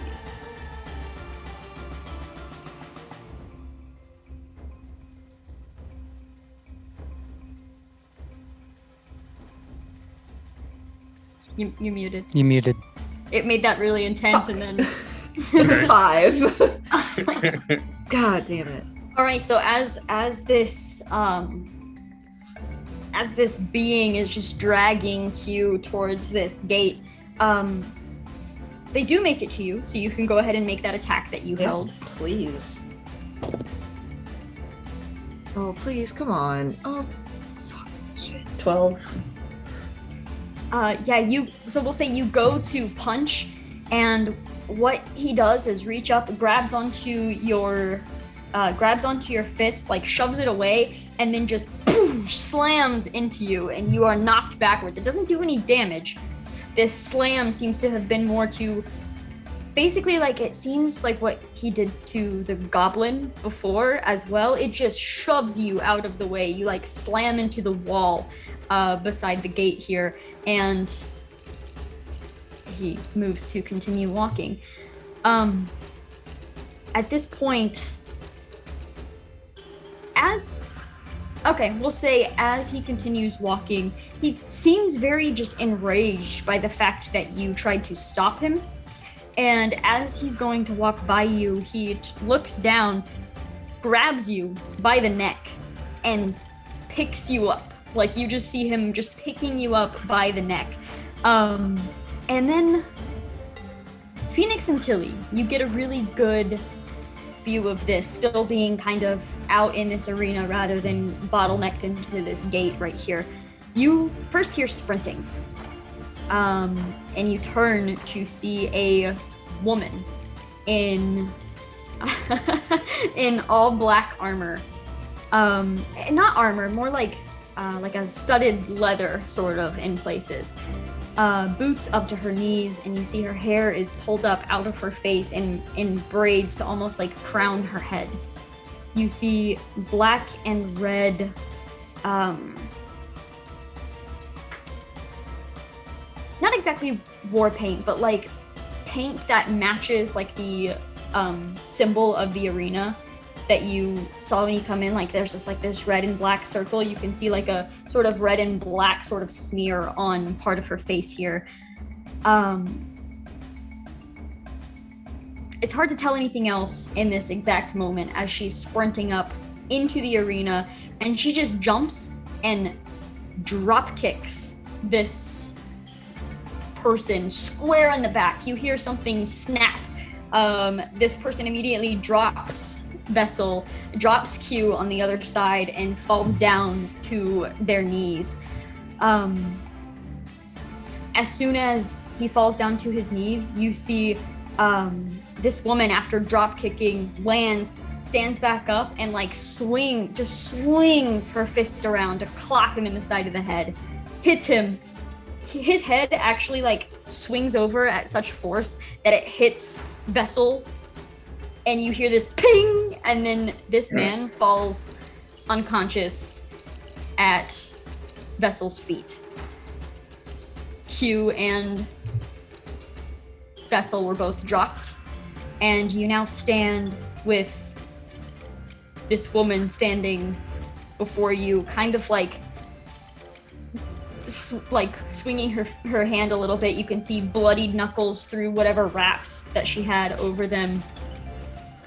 And she just has this look of like anger on her face as she is looking down at whoever this man is on the ground. Before you can say anything, she does turn and like shout an order to somebody. You hear her say, "Get these people out of here."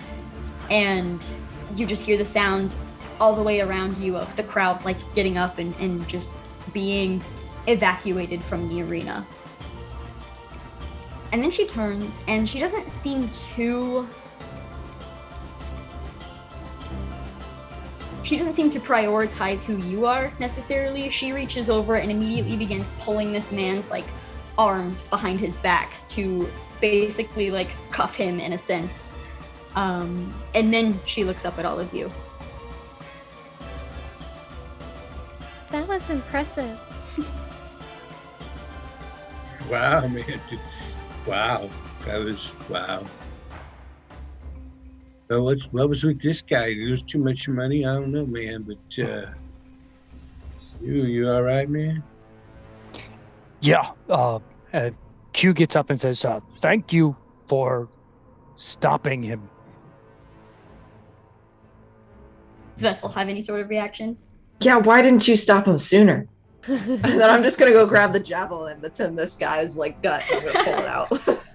Why didn't you stop him sooner? Just rip the javelin out. She kind of like ushers whoever's kind of in the door or in the gateway here, like through the gate a little bit, to shut it just for some privacy, as some of the crowd you can see like trying to look in, and she just shuts the gate so it stays a little darker in here.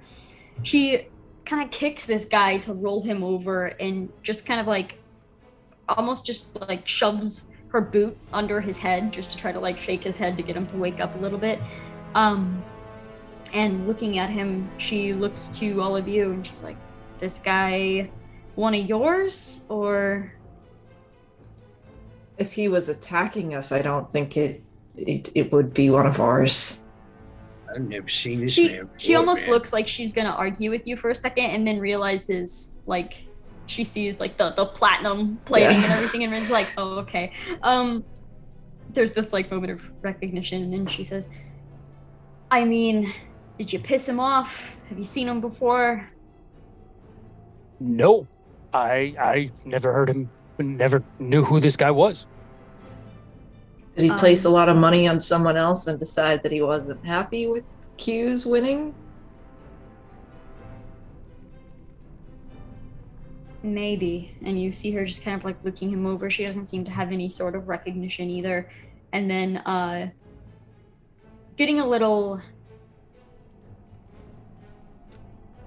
impatient that he's not waking up, you see her put her boot on his like javelin wound and just kind of step down just a little bit. You hear him kind of like and you see him open his eyes. I mean, he's tied up. He opens his eyes, and you immediately, actually, I'm gonna have all of you make an insight roll. I was also gonna say, as soon as his eyes open, I'm gonna just point the javelin right towards his throat. Perfect. Nat 20 for a 25. I rolled a 2, but that's -1, so 1. Perfect. I swear I will never forget that you exist. Never forget that you exist again. I forgot I had these dice, and they have rolled me 3 nat 20s this session. Yeah. Q had a 19. Okay. Phoenix is oblivious, rolling that one for a total of 4.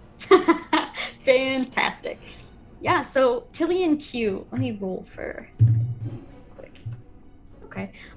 Tilly and Q, you, especially Q, this is the same body that attacked you, but you almost see an entirely different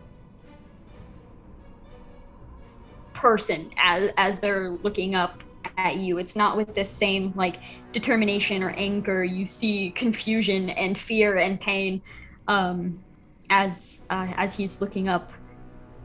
And you kind of have that, the javelin ready, kind of pointed at his throat, and he has his arms tied behind his back, and he's like, "Oh, what's going on?"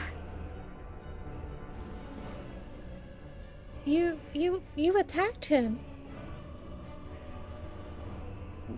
And then he's like, no, and his eyes are going to each of your faces, and then he sees the woman's face that came up, and there's this like immediate fear, and he's like, I promise, I didn't mean to, and she's just kind of looking him over for a moment.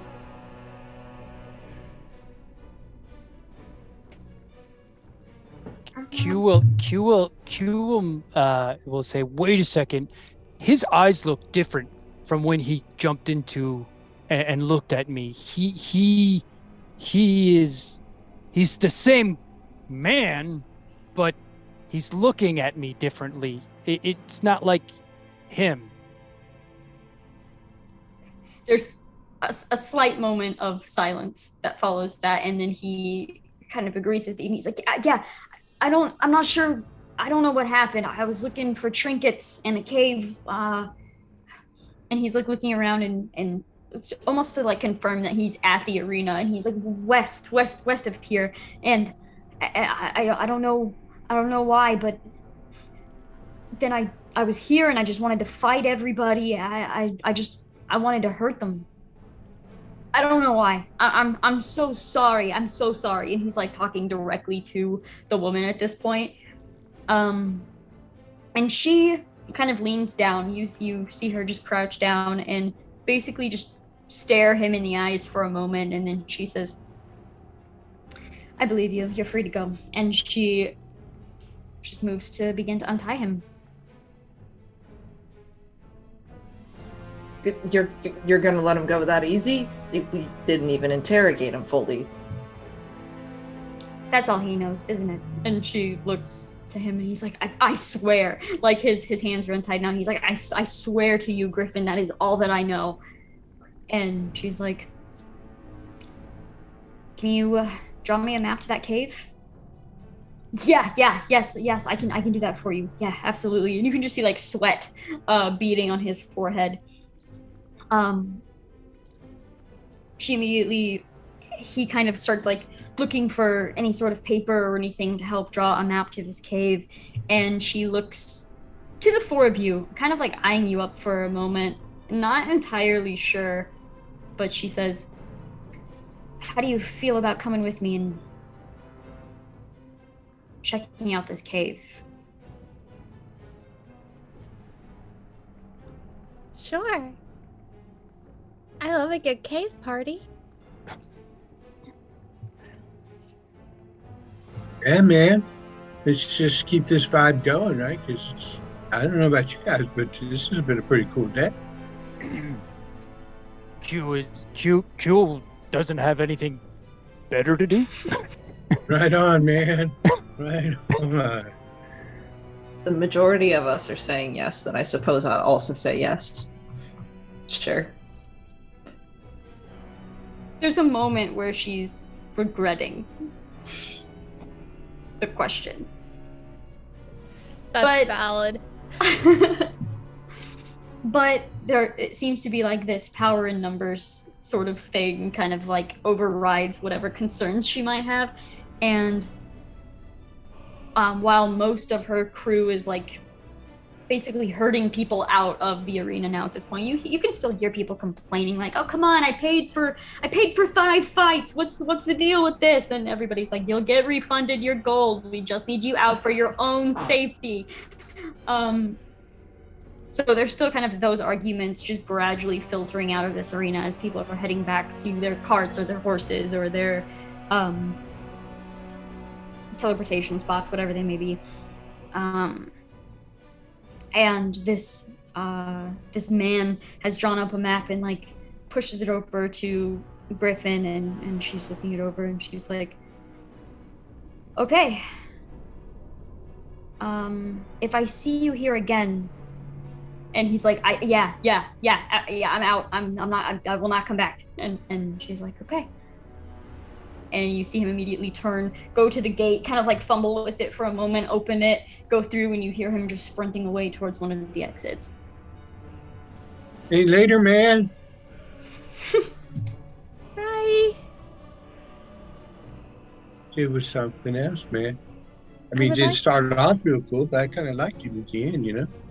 I was about to say, I would like to say it was nice, but he really wasn't at first. You It okay, wasn't Q? nice. I'm okay. I'm fine. I'm gonna go up to Q and I will use cure wounds on you. For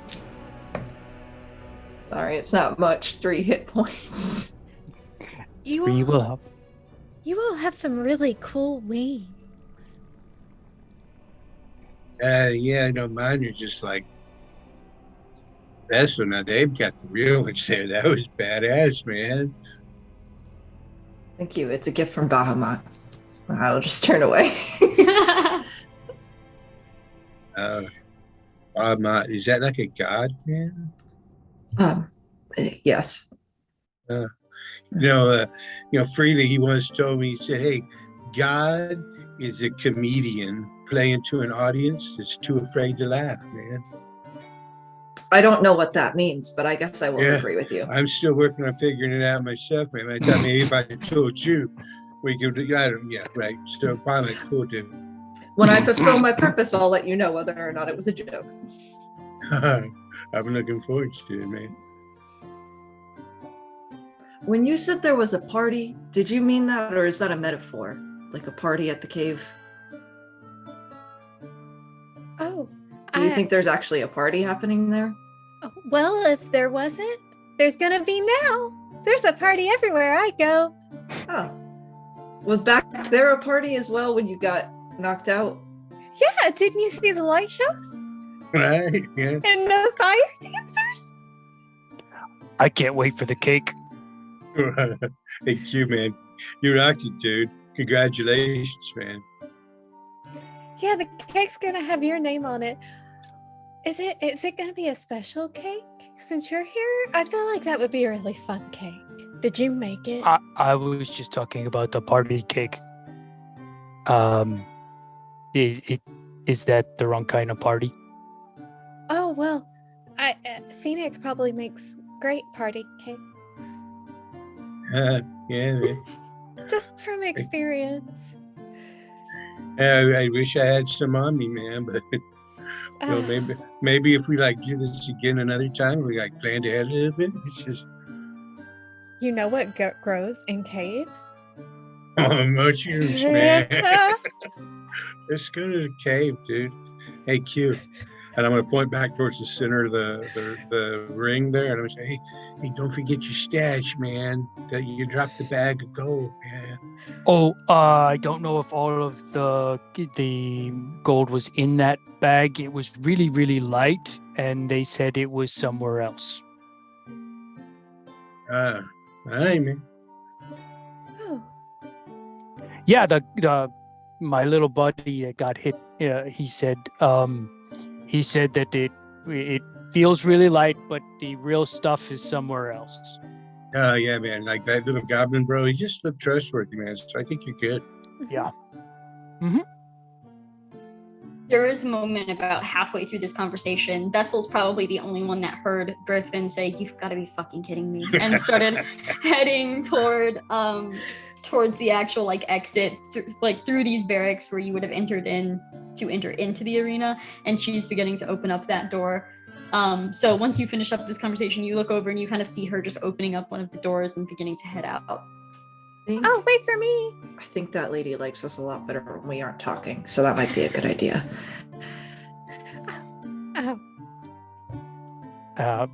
Q's gonna just Sorry. Well, let's go, man. Yeah, once you head out, she's kind of like looking over this map and kind of looking over where to go, and you see her kind of like she thinks she knows where she's going, kind of folds up the little drawn map and everything and looks to all of you, and she says, "You can call me Griffin, by the way. I run the place," and just kind of like motions to the arena. "What are your names?" Oh, I'm Tilly. I'm Vessel. People call me Q because my real name is hard to say. For you or for other people? Both. Hey, Griff. Nice to meet you. You just call me Phoenix. Okay. Oh, that's kind of funny. There's a griffin and a phoenix. Huh. Kind of like all the mythical creatures. Yeah. I'm not getting it, man. It's another one of those jokes. You just got to live life before you figure it out, huh? Yeah. Okay, so I don't know what's in this cave. Are you Neither sure? do I. Are you sure you're up for following me there? Pretty easy task. You put one foot in front of the other and just have you stick ahead of everybody and we'll just follow. It's like ducks. Of all the people here, I'm least worried about you, Vessel. Thank I'm you. more worried about this isn't gonna be. You know what? Let's just go. And she Wait, just do you turns know and- what's in there? It's not a party, is it? I have no idea what's in there. Okay.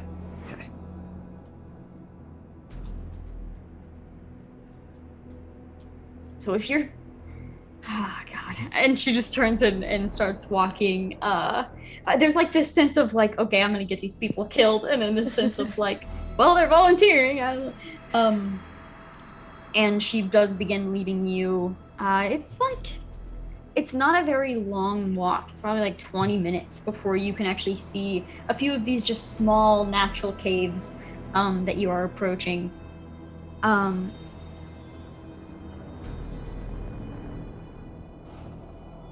She walks up to, is there any conversation between yourselves along the way, or her even, within that 20 minutes? I do want to ask her what she thinks we're going to find in the cave and what her current theories are behind why this dude suddenly doesn't remember what he just did. Okay. Yeah, she would be cautious of some sort of maybe mind control. Seems like that guy was acting on orders that weren't his idea. But as for what could be in the cave, no clue. So we're just walking into a trap, basically. What if we all Correct. get mind controlled? That is a risk you are taking by following. Well, I didn't know that there were going to be these types of risks. Before you like get too close to the cave, we'll say like that conversation happening like as you're coming over and seeing these caves in the distance, and she just turns to everyone and she's like, last chance. I mean, I could use your help, I think. But if you want to hang back, maybe we could use your help back here too. How about we just send one person into the cave and see what happens? Anybody want to volunteer? I volunteer. Oh. And you see her like start walking down toward the cave. Does anyone follow, or are you kind of staying to keep watch in a sense, or wait till you kind of hear or see what's going on? I'll follow. Q will follow too. I'm gonna look at Vessel and tell him I was about to volunteer. I swear I was, man. And I'll start following. I was about to volunteer. I will. I was gonna sit here, but now everyone else is following. I will go to the very lip of the cave, and then I will just stand there. Okay.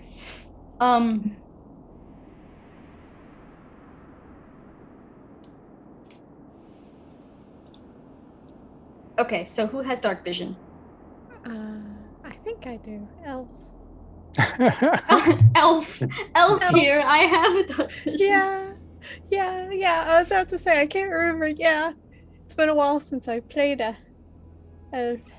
Q does not.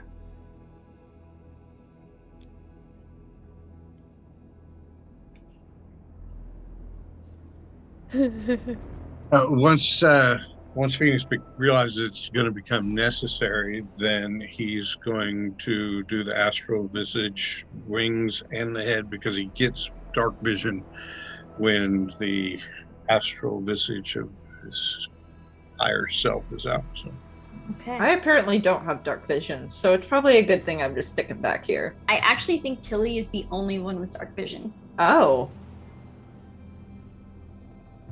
Okay. Griffin is a human, so Oh. yeah. So as you are kind of walking into this cave, a couple of you able to see better than a couple others. And there's a moment where you kind of pause in the entrance of this cave, mostly for your eyes to adjust however they can. And you can see probably what that man was talking about. There seems to be like a couple chests up against the back wall of this cave that seem to have various trinkets or jewelry kind of like sticking out of them. And as your eyes begin to adjust, there is a really, really dim torch, almost like the torch is like burning out. Very, very dim torch off against that wall too. So it's not like pitch black in here, but it is very, very dark.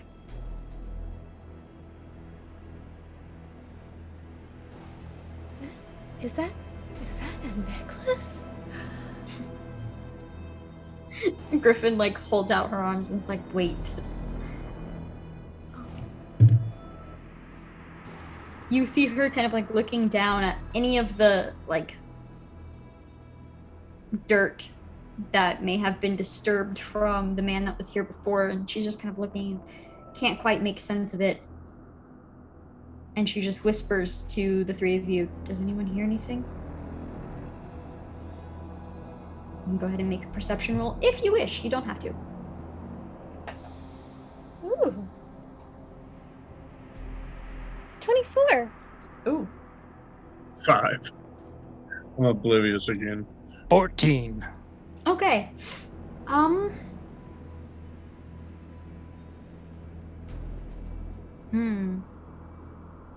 So Tilly, you begin to hear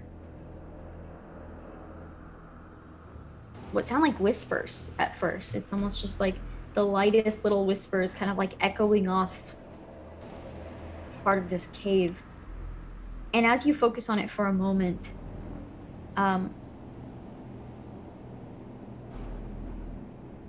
you begin to hear the whispers like forming into words. They sound like encouraging words, like yes, come closer.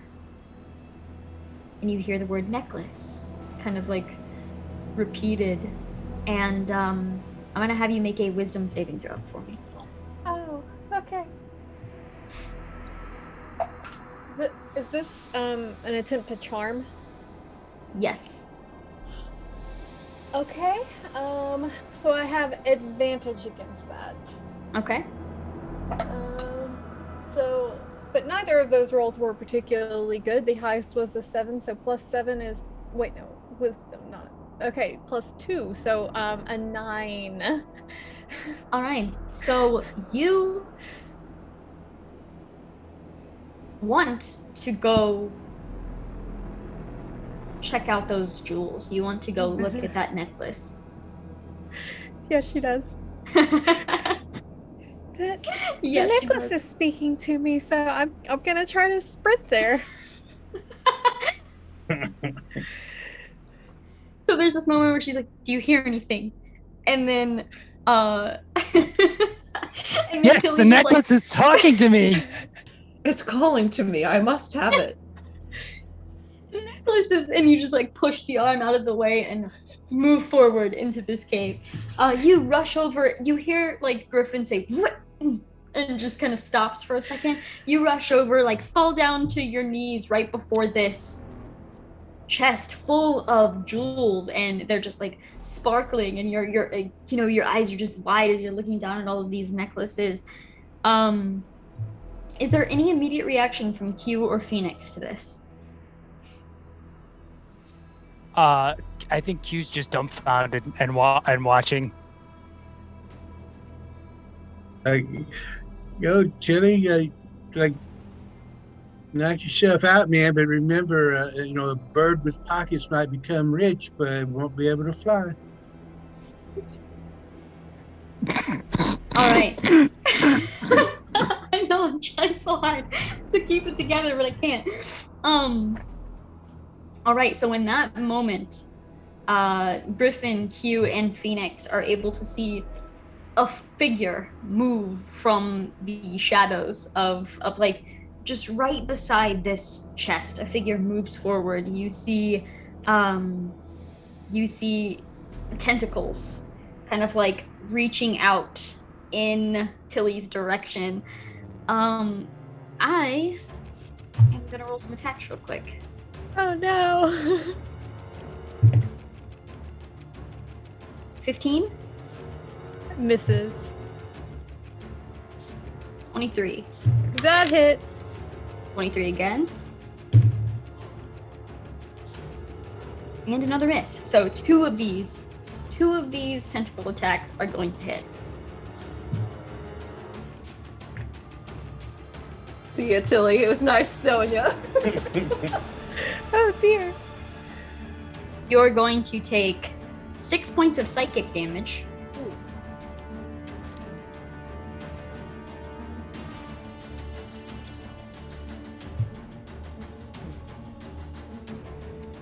And you are currently grappled. As the rest of you see a humanoid figure step out, a hood kind of up over them, tentacles coming out of the hood itself. Two of these tentacles are able to grab onto Tilly's head and kind of begin to pull Tilly closer. The other two not quite able to latch on just yet. Tilly, you still somehow have this desire for these necklaces. So these tentacles grabbing onto you is just like a slight inconvenience, but you can still see these necklaces, so you're still kind of able to push through them a little bit more. But as your eyes kind of glance over, you do see the face of a mind flayer standing before you, trying to just grab on and pull your head just a little bit closer. Now we're gonna roll initiative. I am so excited right now. I have a feeling these mind flayers are going to starve with some of these people. Perfect. Grapple just means I can't run away, right? Correct. Okay. There's still something there, man. It just tastes different. All right, what do we got? 16 for Phoenix. 21 for me. Nice. 4 for Q. Perfect.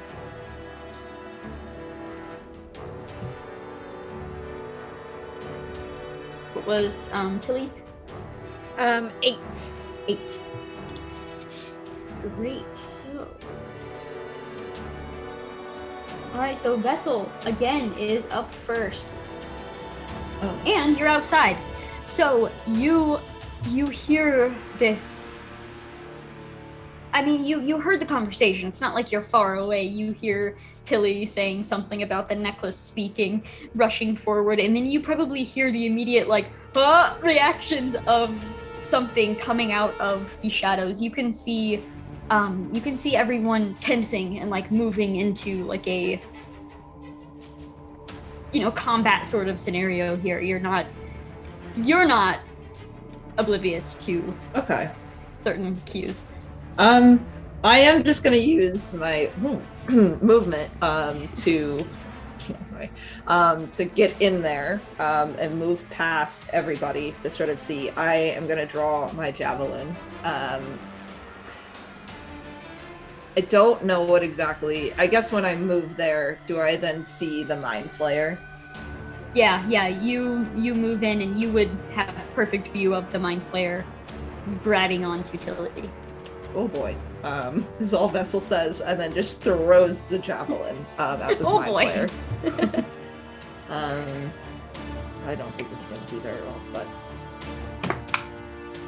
but does a 17 hit? It does. Oh. Never fought a mind flayer. I don't know what I'm up against.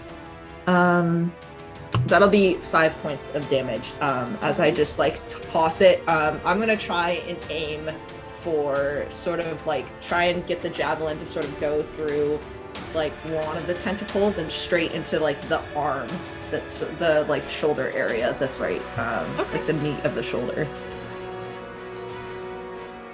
Yeah, so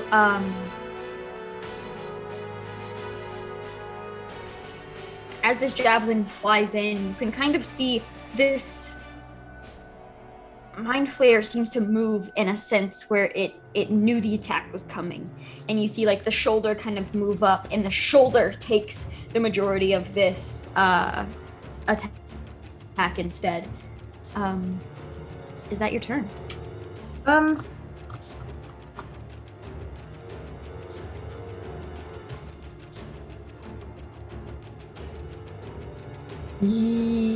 Yes. That is. Oh, wait. Yeah, that's my turn. All right. Phoenix. So I'm going to use the voice feature of my Visage of the Astral Self, but this time instead of so that everybody can hear it, I can pick one creature and only that creature can hear it. So he's going to hear the booming voice in his head, and the booming voice is going to say, "Not cool, man. Not cool." And then I'm going to close the distance and take some shots at it. Perfect.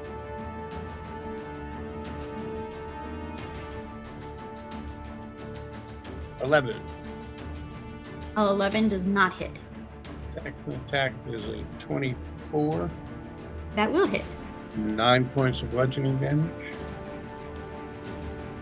And then bonus action martial arts for one more shot. Is a 19 19 hits. for 6 bludgeoning. And that's my turn. Perfect. And with those hits, you can see like the focus does seem to be on Tilly still, but as these hits are like slamming into him, he's realizing the threat that is still just kind of coming his direction. So you do kind of see, even though 2 tentacles are still like latched on, the head is kind of like turning off in the direction of the rest of the cave here. And it's my turn. So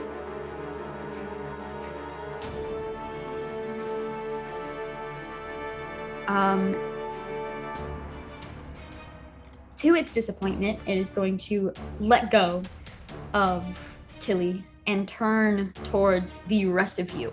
This is going to be in a 60-foot cone, so it will cover all of you. I'm going to have you make an intelligence saving throw. Oh, great. Why did it have to be intelligent?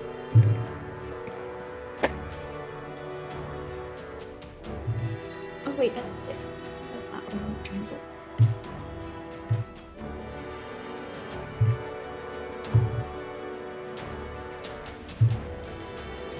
Anything that can help me either. Like this.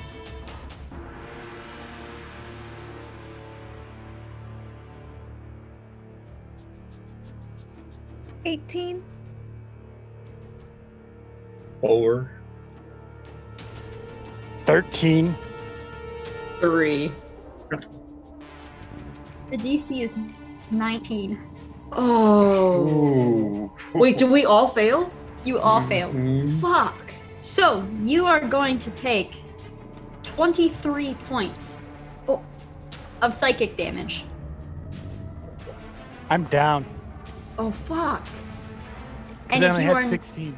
if you are not down, you are stunned.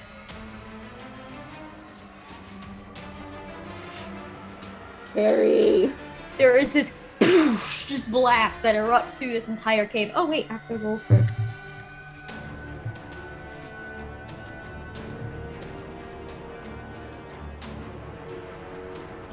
Okay.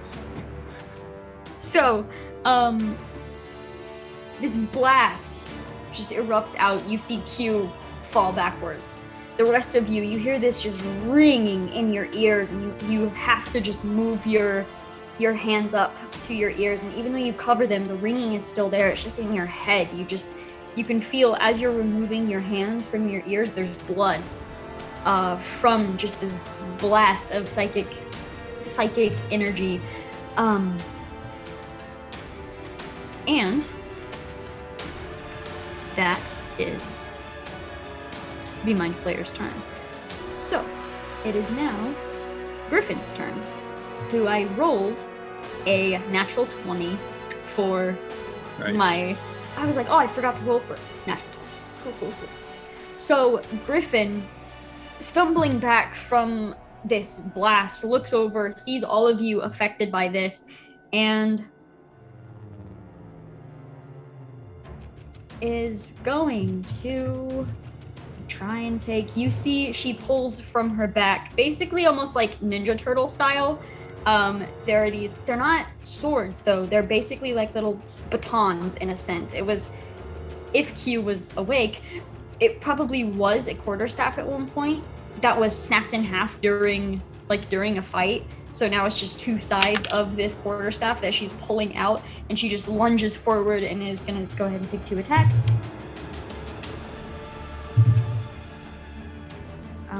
One of them for 8 points of damage. You see the first one, this Mind Flayer kind of just reaches out and kind of grabs onto the baton itself, and a second one swings over, slams into the side of his head. You see like some of the tentacles kind of like, flop over from the impact, and now she's standing there still held on. I am going to see if I can make one of those a stunning strike with a natural 1. That is going to stun him. Oh, so good. yeah, I thought that was a natural 1 on her no. end. He rolled the natural 1. Mark those key points too. So now we're just gonna kind of skip forward a little bit because you're stunned for a round and now he's stunned for a round. So there's just like this moment of everybody kind of like regaining their composure. Can I use my action during that round to I can't move, but can we have stillness of mind as monks to break a charm. Can I break that charm on myself while I'm kind of recuperating from the stun? Is that a thing? Oh yeah. Okay. Yeah, absolutely. Where you're like, fucking necklaces. Like there's this moment where you're like, I just about got my brain sucked out. So yeah, there's this moment where you're coming back and you're like, what was I doing? And now we'll just go ahead and start back up at the top. No one is stunned anymore, and you can see everybody's just kind of shaking everything off. I should make a death saving throw. Yeah. Shit.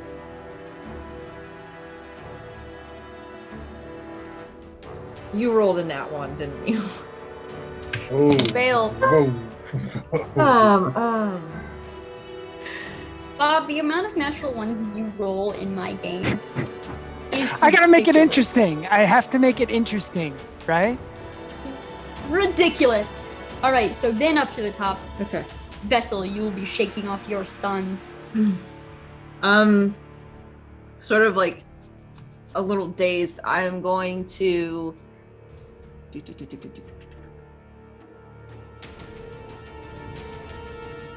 I'm going to.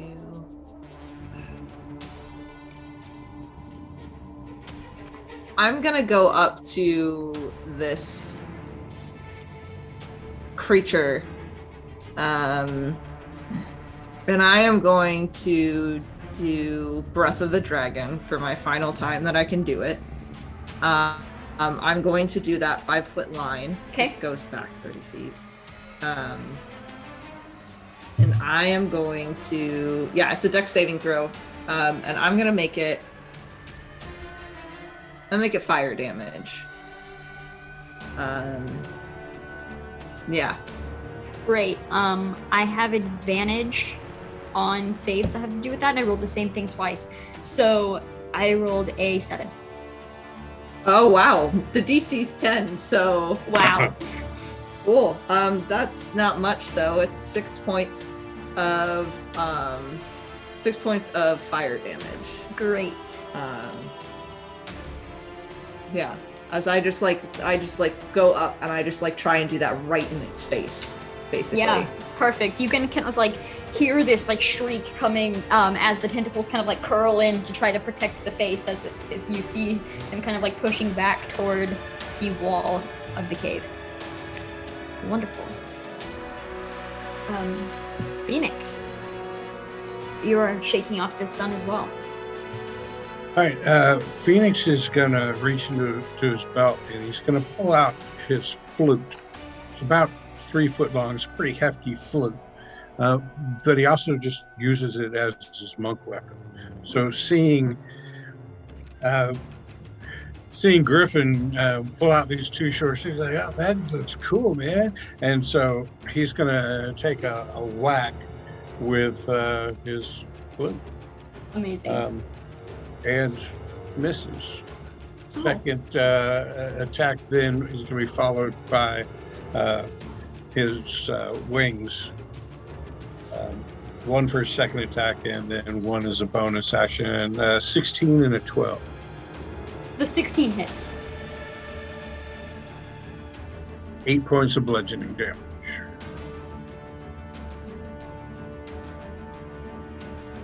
Great. Yeah, everybody's just kind of surrounding him up against this wall now at this point inside of the cave here. Is that your turn? It is. Great. My turn again here. Let's see.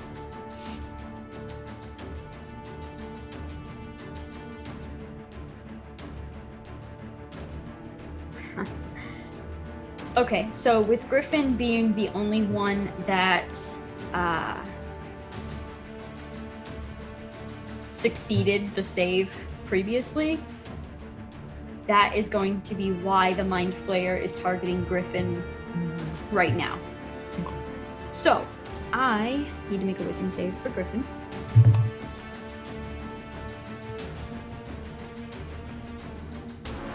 Alright, so you watch the Mind Flayer reach out and kind of point to Griffin with this just nasty hand underneath the cloak. Points to Griffin. You see Griffin straighten up and shake off whatever effect was about to happen to her.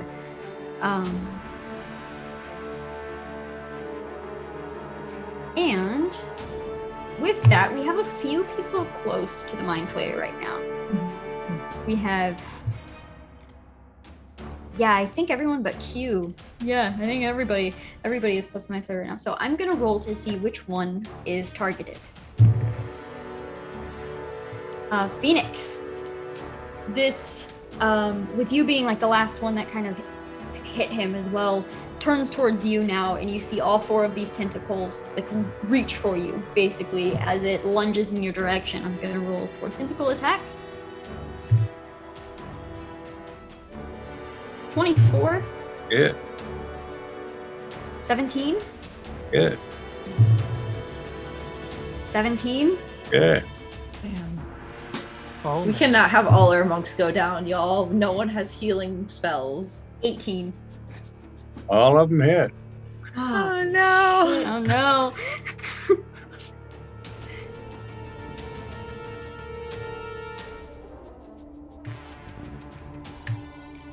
you're going to take 11 points of psychic damage. And all 4 of these tentacles have wrapped around your head and pulled your head up towards this thing's mouth. You can feel 2 sharp teeth at the base of your spine. They haven't punctured yet, but they're getting ready to. You can see these tentacles just wrapped around Phoenix's head at this point, kind of just pulling him back towards this creature.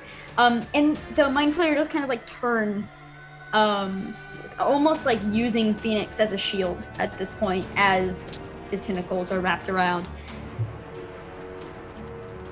And let's see. You know what? Griffin is going to, seeing this, kind of take a couple steps backwards.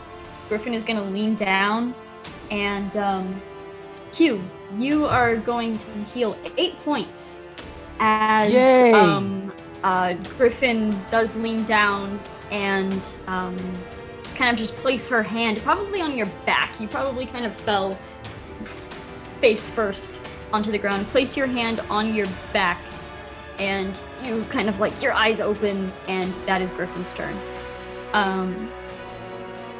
Tilly, you're up.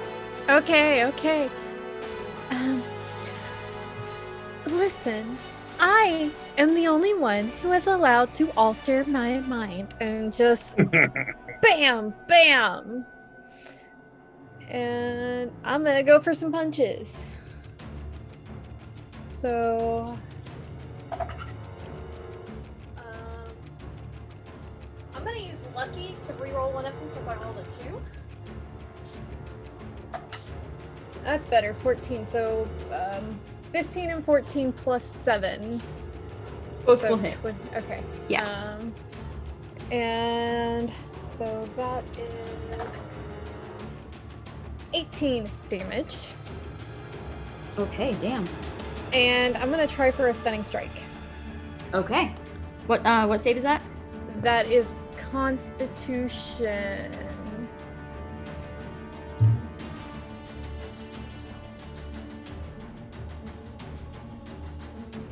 That's an 18. Oh, they pass. Okay. That's not considered a bonus action? That I just have to spend my key points. So I can spend. Can I spend 2 key points in a turn? Okay. You think I would know that because I play a monk, but All right. Well, I'm gonna do another key point for flurry of blows and turn 2 more times. Yeah, basically with me, I'm I don't even care. Spend all your key points in a turn. Go for it. I'm gonna use Lucky to roll 1 more time. Wait, can I only do it? I think I can do it 2 times. Yeah. So 18 and 15 on, 18 and then 20 something. It was 15 on the die. Yeah, both hit. Okay. So.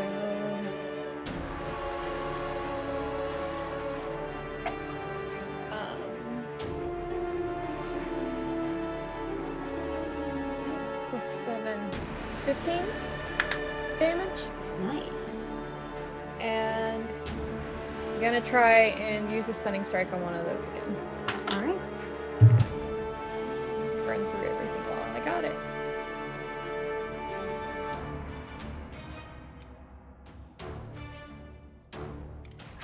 It's an 18. Shit. All right. Yeah, I have advantage on those. Stop doing it. Stop doing it. I was crossing my fingers for you. No, it's all good. I got some punches in. It's great. Yeah, and so the Mind Flayer is using Phoenix as a shield here, but so you're punching around, it almost looks like you're just punching Phoenix, but you're punching around Phoenix to slam into this thing's head on both sides. Yeah. Cool. Q, you're up. So Q pops up and he is and is sort of surveying the thing, but he sees his buddy Phoenix stuck being grappled by this thing. And he's like, oh no, not Phoenix. And he's gonna rush in and quarterstaff unarmed strike. And I have also realized that our unarmed strikes are magical at this point because at some level. So every time we do I don't know if that does anything to the mind flare, but they are magical. Cool. So my quarterstaff is a 21,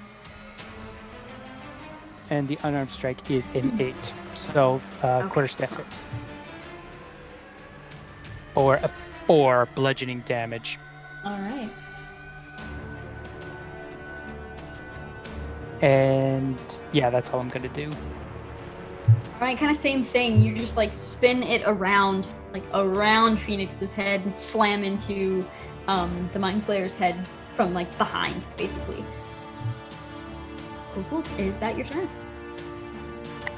Wait 1 second. I don't know if I can do this.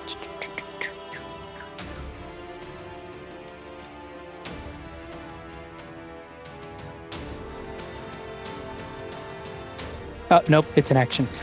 So I'm gonna hold until the next time around, hopefully, if I'm still up. All right. If I'm still... Great. Back up to the top, Vessel. Great.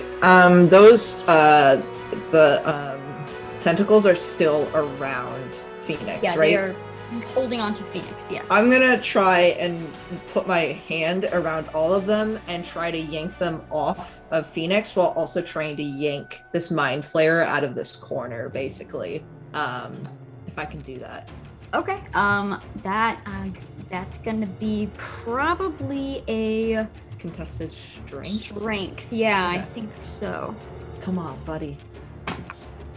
Ooh, that was a natural 20. Nice. That's not a natural 20. So, Yes. let me mark down that natural 20. Fantastic. We have so many. I know, that's a lot of natural 20s. Yeah, so you reach over, we'll say like both hands to kind of like pry the tentacles off of like both sides of the face here. And then probably like pry it around and then just kind of shove over. Whoa, lost my headphone. Shove over a little bit just to bring the Mind Flayer out from behind Phoenix. Okay. Cool. As I do that, you hear this sort of like growl, like draconic like growl that comes out of Vessel as they just say evil and just like growl at him. Yes. Fantastic. Phoenix, your brain is not currently being sucked out, so what would you like to do? So there are no tentacles on my head anymore. No tentacles. Thank you, Vessel. So we are going to swing the flute. All right. Yeah, you turn around and you just that feeling of the teeth right at the base of your spine. You know something bad is about to happen, and you just turn and swing at this thing. Go for it. So I absolutely miss with the flute and probably a little embarrassed because Griffin's doing such a great job with the sticks and I'm not. So I'm going to look at this Mind Flayer and say, hey man, you spend all that time in the branches, you're not paying attention to the roots. And then I'm going to do kicks for my unarmed strike. A 17. And then I'm going to use my last key point to do a flurry of blows. All right. 26, 25. So Yeah. do the Yeah. 17 hit? Yes. 10, 9, 28 points of damage from the roots. All right. Good hit. Yeah, you kind of hear this like sound of pain coming from this creature, and you do see its eyes, like its little beady black eyes, kind of like darting around, trying to look for a way out of this situation. Okay, is that your turn, Phoenix? That's it. Great.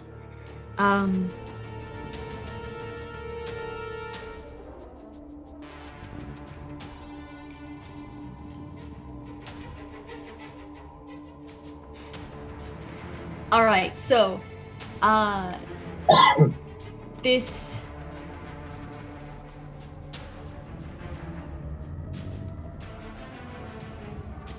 the mind flayer now is going to, with you kind of like holding it by its tentacles to move it over, it reaches out, grabs onto your shoulders, Vessel, and casts plane shift. My life. Okay. So the rest of you watch the mind flayer and Vessel disappear. Dude, I am so jealous right now. So, Vessel, roll a different initiative roll for me, real quick. 15. The 19. All right. Okay. So, transported to this other plane. There's like a moment where you're not even entirely sure how to register where you are. At this point, this creature just reaches over, grabs onto your forehead, and I need you to make a wisdom save for me. My wisdom is ass. 17. DC is 19. Of course it is. So, you are now dominated by this creature. And you're gonna fight for him now. Okay. And with that, he will plane shift both of you back into the cave, more towards the entrance, so that Q, Tilly, and Phoenix are inside while Vessel and the Mind Flayer are blocking the entrance Makes here. sense. Yeah, so the three of you look, you see them both disappear, and then you hear like the same sort of sound from behind you. You turn around and you see them both standing there.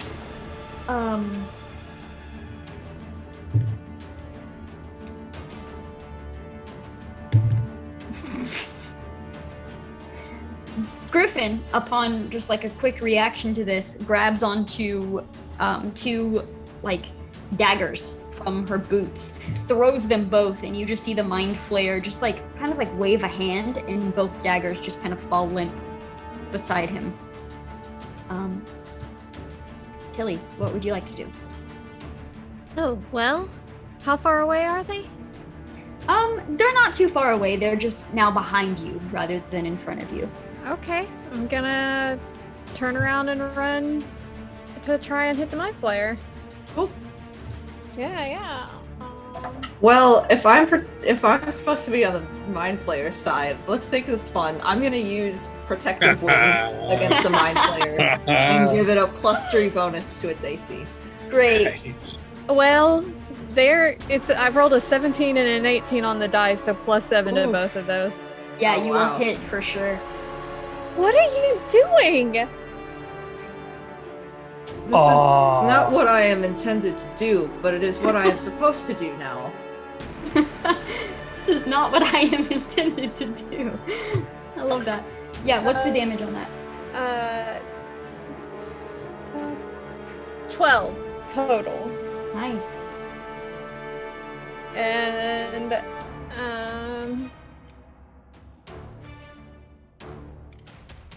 yeah, might as well go ahead and use the rest of my key points while we're still doing this. Flurry of blows. Great.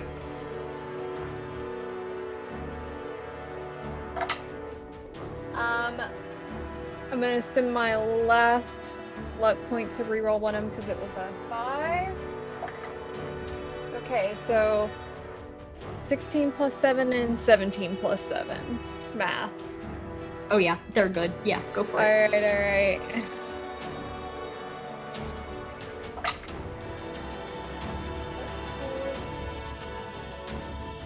9 and 8, so 17. Nice. And then I'm using my flurry of blows disengage to back away. I want to be out of tentacle range. Out of tentacle range. Okay. Q. Q is very confused that his friend Vessel is protecting the Mind Flayer, but he's still going to go after the Mind Flayer no matter what. He's going to do a quarterstaff, which is a 17. Hits. Unarmed strike probably doesn't. It's a 10. So quarterstaff for 8 bludgeoning, and then I'm going to spend a key point for 2 flurry of blows as well. All right. Is the domination, is that concentration? No. Okay. Damn. I know. Right. Neither of my flurry of blows hit. It Okay. was like a 9 Yeah, and a you 12. you just have this sense that like he can sense where your attacks are coming from. You can just see him able to dodge those attacks. All right. Vessel. You're up. Ooh. Okay, so Tilly moved away, so it's Q that's the closest to me. Oh no. I will attack Q. Chrissy's I'm moment. so sorry, buddy. I will do 2 unarmed strikes against. So the whole arena thing was just foreshadowing. Yeah. Chrissy's moment of realization. Well, both of those actually were 5.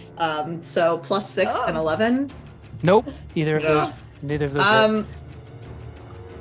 I think flurry of blows I have to actually hit in order to use it. So I'm not gonna worry about it. So yeah, that's my I think turn. you just have to use an attack No. action.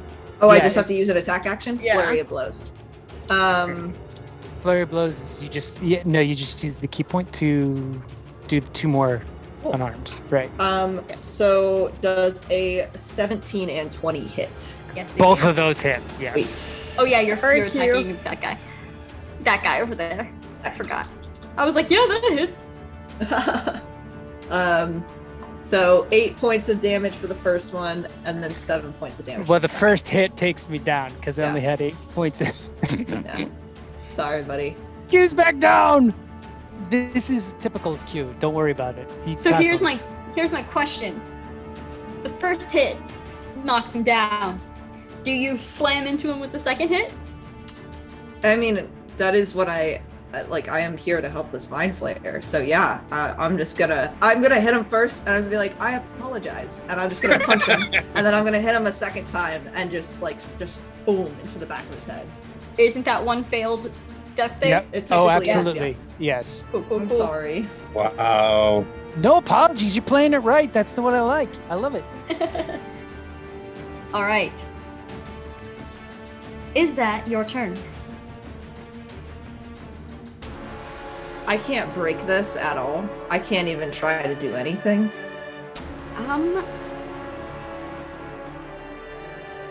Let me actually look that up because it does not Well- say that in my notes, but I could have missed it. So I suppose though, if it's dominate, like as in like the spell from 5e, I don't think there's any way Wait. that you can actually break that. It's a charm though, right? It's wisdom. Yeah, but yeah, as a monk, you should also have stillness of mind. that And is so true. if it's considered a charm, you can use an action to break it. Oh. But I'm not sure if it's. Let's look. Hold on. Where the fuck? I also don't know if it changes because it's a mind flayer, and so Right. it gets something that's a little bit different from dominate, Yeah. aka the spell. Because if it That's- isn't even concentration. Oh wait.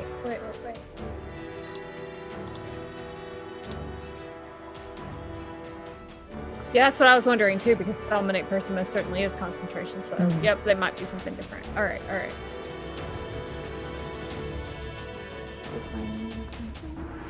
I mean, even so, I couldn't break out of it this round because I attacked. So and Oh, stillness of mind is an action. I mean, I will let you next round if that is something That's you fair. want to do. Yeah. because it doesn't really clarify for the monster itself in the book, so I'm not Weird. entirely sure. So I think we'll take it like as Because even if we took it like as the spell, then you could potentially like, yeah, I don't know. We'll let you do it next round for sure. Sure. Cool. So, Phoenix, you're up. All right, Phoenix is going to move up and stay 10 feet away, use the reach of the wings, and hopefully keep tentacles away from him, and is going to make some swings then at the Mind Flare.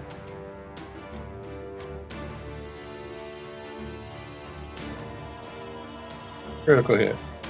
Nice. Yes. For 13 points of damage. Hell yeah.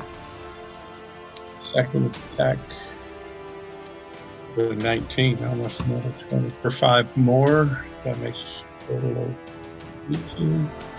And bonus action is one more. That's a 4. 14, yeah, 14 misses. How many 20s are we at? So many. 10 player 20s, 2 GM 20s. That's amazing. Mhm. Yeah. Okay. Is that your turn, Phoenix? Yeah. Okay. So, you can see this mind flayer at this point is, hurt. You can see, like, just this dark blood kind of just running down, pooling onto the floor from certain wounds. And as it begins, like, almost like attempting to back up in a sense, not like physically, but you kind of see it like curling in on itself. It is going to, yeah, you know what, fuck it. I was arguing with myself between running and fighting, and we're gonna fight. So, this is now going to move forward. Phoenix, you did just attack it, and you did a pretty damn good amount of damage to this creature. So, he is going to like lunge forward with these tentacles again and attempt to latch on. 17? Hit. 20 something. 14? No. And 19. Yeah, so 3 of these tentacles are latched on. The other one just can't quite find a place. It got tangled in your hair. The 4th tentacle is like tangled in your hair. It can't quite find where to go. But it is attempting to latch onto you. You just kind of like hear this raspy breathing coming from it.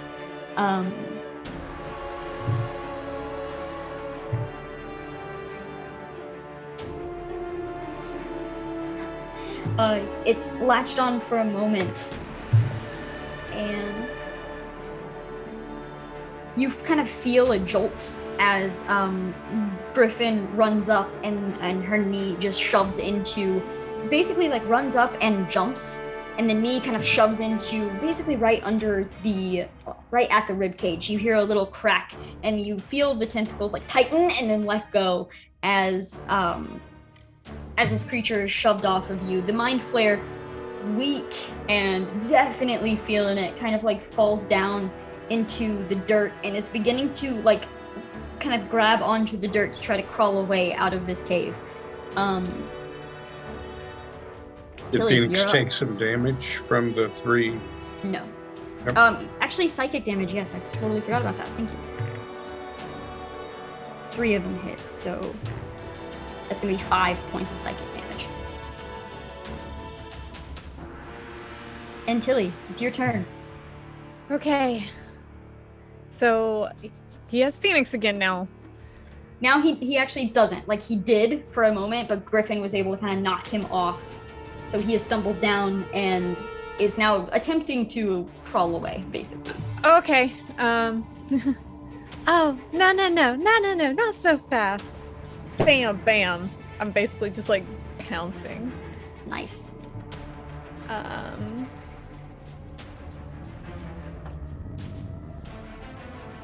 So one probably misses. 9 plus 7, 16. That hits. Oh, okay. And then 16 plus 7.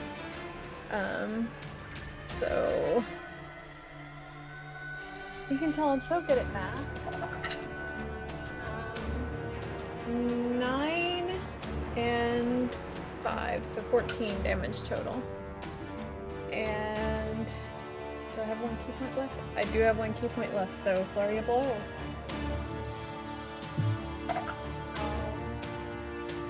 18 and 17. Okay. And that is 6 and 9 damage, so 15 total.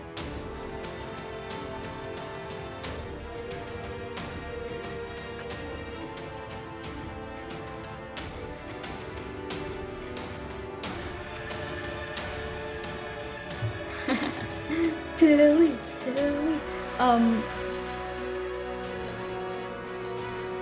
So why don't you tell us how this execution looks? Nice. You see her looking outraged that he's hurt her new friend, and she looks like a feral beast at this point because she's bloodied and I guess dirty from all the cave floors, and she just runs and pounces and is like just pounding on him like a rabid animal, beating his back of his head in as he crawls away like a coward. Probably like keeps punching even after he stops moving, just like just Yep, she's gonna slamming. have to be pulled off. Yeah, and I think Griffin probably does so. One of those like scoop under your arm sort of things, and just kind of like pulls you up. You can tell she's probably done this a lot in the arena, because she's like doing it in such a way where almost like her head is pressed up against like your spine, so that no elbows are actually gonna hit her. As she's just like pulling you back, she's like, okay, enough. No, let me at him! He's dead. And she's just kind of like holding you in this lock until you calm down. He could be more dead. He could be more dead.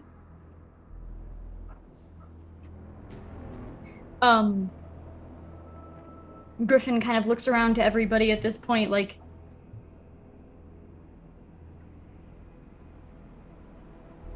what do you do? She's just kind of like glancing around, almost making sure everybody's okay, and then... Am I still dominated, or is because this creature's dead, am I good? I'm gonna say you're good, because either way, you probably would have gotten rid of it this round anyway, so... With it being dead, I'm pretty sure you're fine. But I'm gonna go over to Q then. I don't have anything to do, but I'm gonna like roll him over and be like, I'm so sorry. And I don't have anything I can do, but I'm just gonna kind of like, I don't know, cradle his little head. I'm gonna go check on Phoenix. You alright, man? Oh man, you were right. It was a party, dude. It's like, hey, that was a really good thing you did. You know, like you freed him. He's his next self, man. It's going to be pretty good for him. So, kudos to you, man. Is he gonna be another mind flayer, do you think? Nah, man, who knows? You kind of got to get there yourself to find out what it's like. You know, so one of these days, man. Right? One of these days. Hopefully not too soon. There's a lot of parties to be had.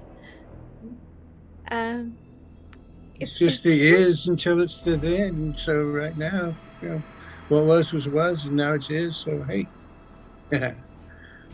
Right. Right. Well, can one of you help Q? Because I'd rather not him figure out what is, and whatever his next life is gonna be. Right. See, she gets it. I'll go over and help you. I don't know how anything to do, but tell him how great he is. Yeah, I'm gonna look down and be like, It's a memorial service for Q. He was a good guy. We're just hanging out with him. no healing. Just kumbaya.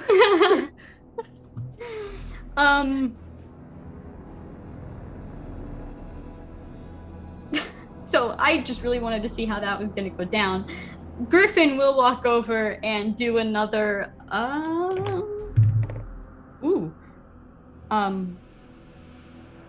12 points of healing.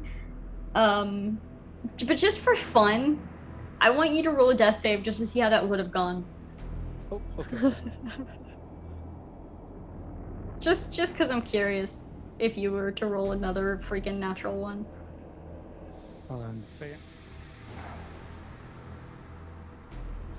I'll roll the death save.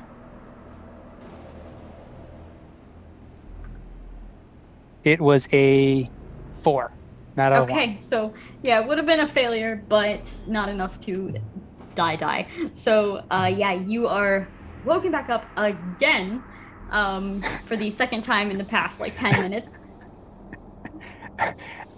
Q's gonna pop up, look at Griffin, and be like, "I'm sorry you had to do that again." Griffin just says, "How did you win?" I left, so I suppose I would have won. It's true. Are you good now? Like, she's looking to Vessel, like, what the fuck was that? Oh yes, I believe that it latched on to me in some way, which was strange, but it's fine now. I'm good. Well, that explains the other guy, I guess. Is everyone okay? And she looks kind of over to Phoenix. There's a lot of blood in a lot of like places right now, and she's like, I don't know who's actually hurt, so she's just kind of looking at everybody. Is everyone okay? I'll be a lot better after a drink. Phoenix? Right, yeah. So I'm feeling not my best, but I've been here before, right? So maybe just a little rest. Well, look, you can come back in to the main barracks where we stay and how about some free drinks? Mm-hmm. Cool. Free drinks. All We can get your winnings taken care of. She looks to Tilly and she's like, if you really want some of the necklaces back here, you can have them. You're just like already filling your pockets. You're like, yes. Yep. So you kind of collect some of the jewels. You head back to a now empty arena, which is kind of eerie. You've never really seen it empty before, and it's just completely empty. You walk past the arena and you get to like this big building. It almost resembles like an old jailhouse, kind of. You even walk in and you can see that a lot of these rooms seem to have been like prison cells that were just revamped into barracks rooms for some of the fighters that may live here. You're walking past all of those and you eventually get to like this huge mess hall of sorts where you see a bunch of like the regulars here. You can see fighters that probably live here or spend most of their time here in various different like groups. You know, they're kind of like cheering, they're kind of like talking about fights. And as you walk in, the goblin announcer kind of looks over and is like, there he is! And you just look over and he's just kind of like super, obviously very drunk and kind of pointing towards Q, and he just starts like slamming his tankard against the table and he's like, Q! Q! Q! And the whole, like this whole mess hall starts cheering, and Griffin just kind of like puts up her hands for a moment and everybody gets quiet and she's like, how about some drinks? And everybody like cheers again, and you can tell it's probably just always like this. And you're all immediately brought like, you know, tankards, any plates of food that you might want. And the goblin looks to Vessel and is like, do you No, I don't. Oh, No drink, no. Just pass my drink on to somebody else. is there something we can get you? Oh no, I'm fine. Do you want one of the necklaces to munch on? I'm good. I don't eat things like that. Okay. I'm not a machine. It doesn't work like that. I appreciate the sentiment, though. Thank you. You can have my drink. Give her the Okay, drink. cool. Yes! was what I was hoping for. Chairs are pulled up for you. So tell me, in a sense of either just tonight or the next few days, or maybe in the long run, just where does this character go from here? Let's start with Phoenix. Right, man. So it's been quite a day, but the darker the night, the brighter the stars, right? So I'm just gonna keep on enjoying it. And I'm gonna keep practicing it. One day when them wings come out and that bird head comes out, I'm gonna be able to lift myself right up out of this body, man. And that's all I'm working for, man. I'll be out there. All gonna be good. Fantastic. What about Vessel? I think that same night, Vessel leaves. I think Vessel goes and finds like an outcropping in the forest and sits in the middle of that outcropping, sort of like crisscross applesauce. And sort of like goes into the sentry rest that Warforged go into. And as soon as they do, their eyes, which have always kind of been glowing like a bluish color, immediately sort of just dull. And you watch this spectral like form of a dragon sort of like come out of their body and curl around them. And yeah, that's it. Love that. Q, where does Q go from here? Q will spend the night in the barracks after gathering his winnings. If the goblin ever gives him his winnings, we don't know. He probably doesn't ask about them because he doesn't know that there was winnings to be had. Probably, I don't know. That's fair. He sort of takes the night before he goes to sleep. He has a good 15, 20 minutes of meditation.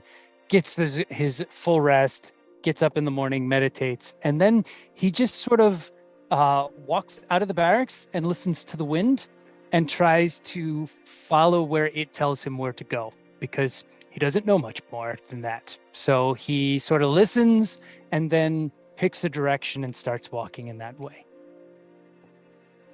And last but not least, Tilly.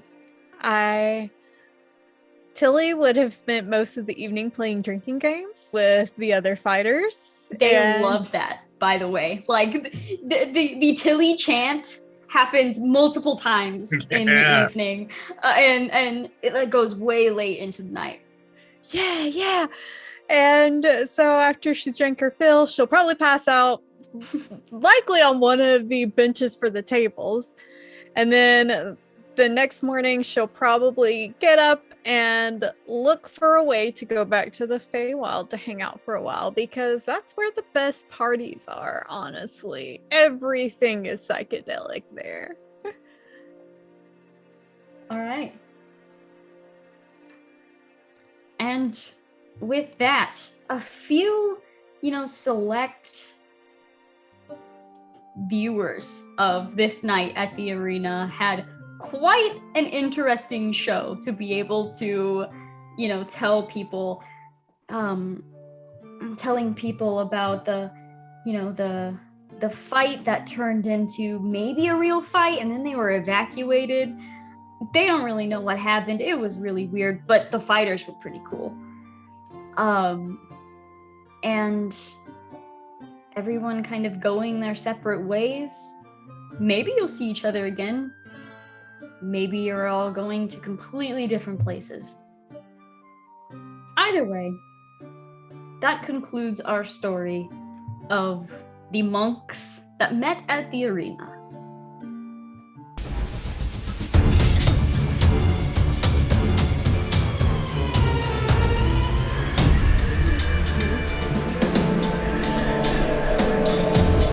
Rick, where'd all your hair go? Your hair loss. I just left this body, man. It ascended itself Finally and did went it. onto a Finally different did it. body.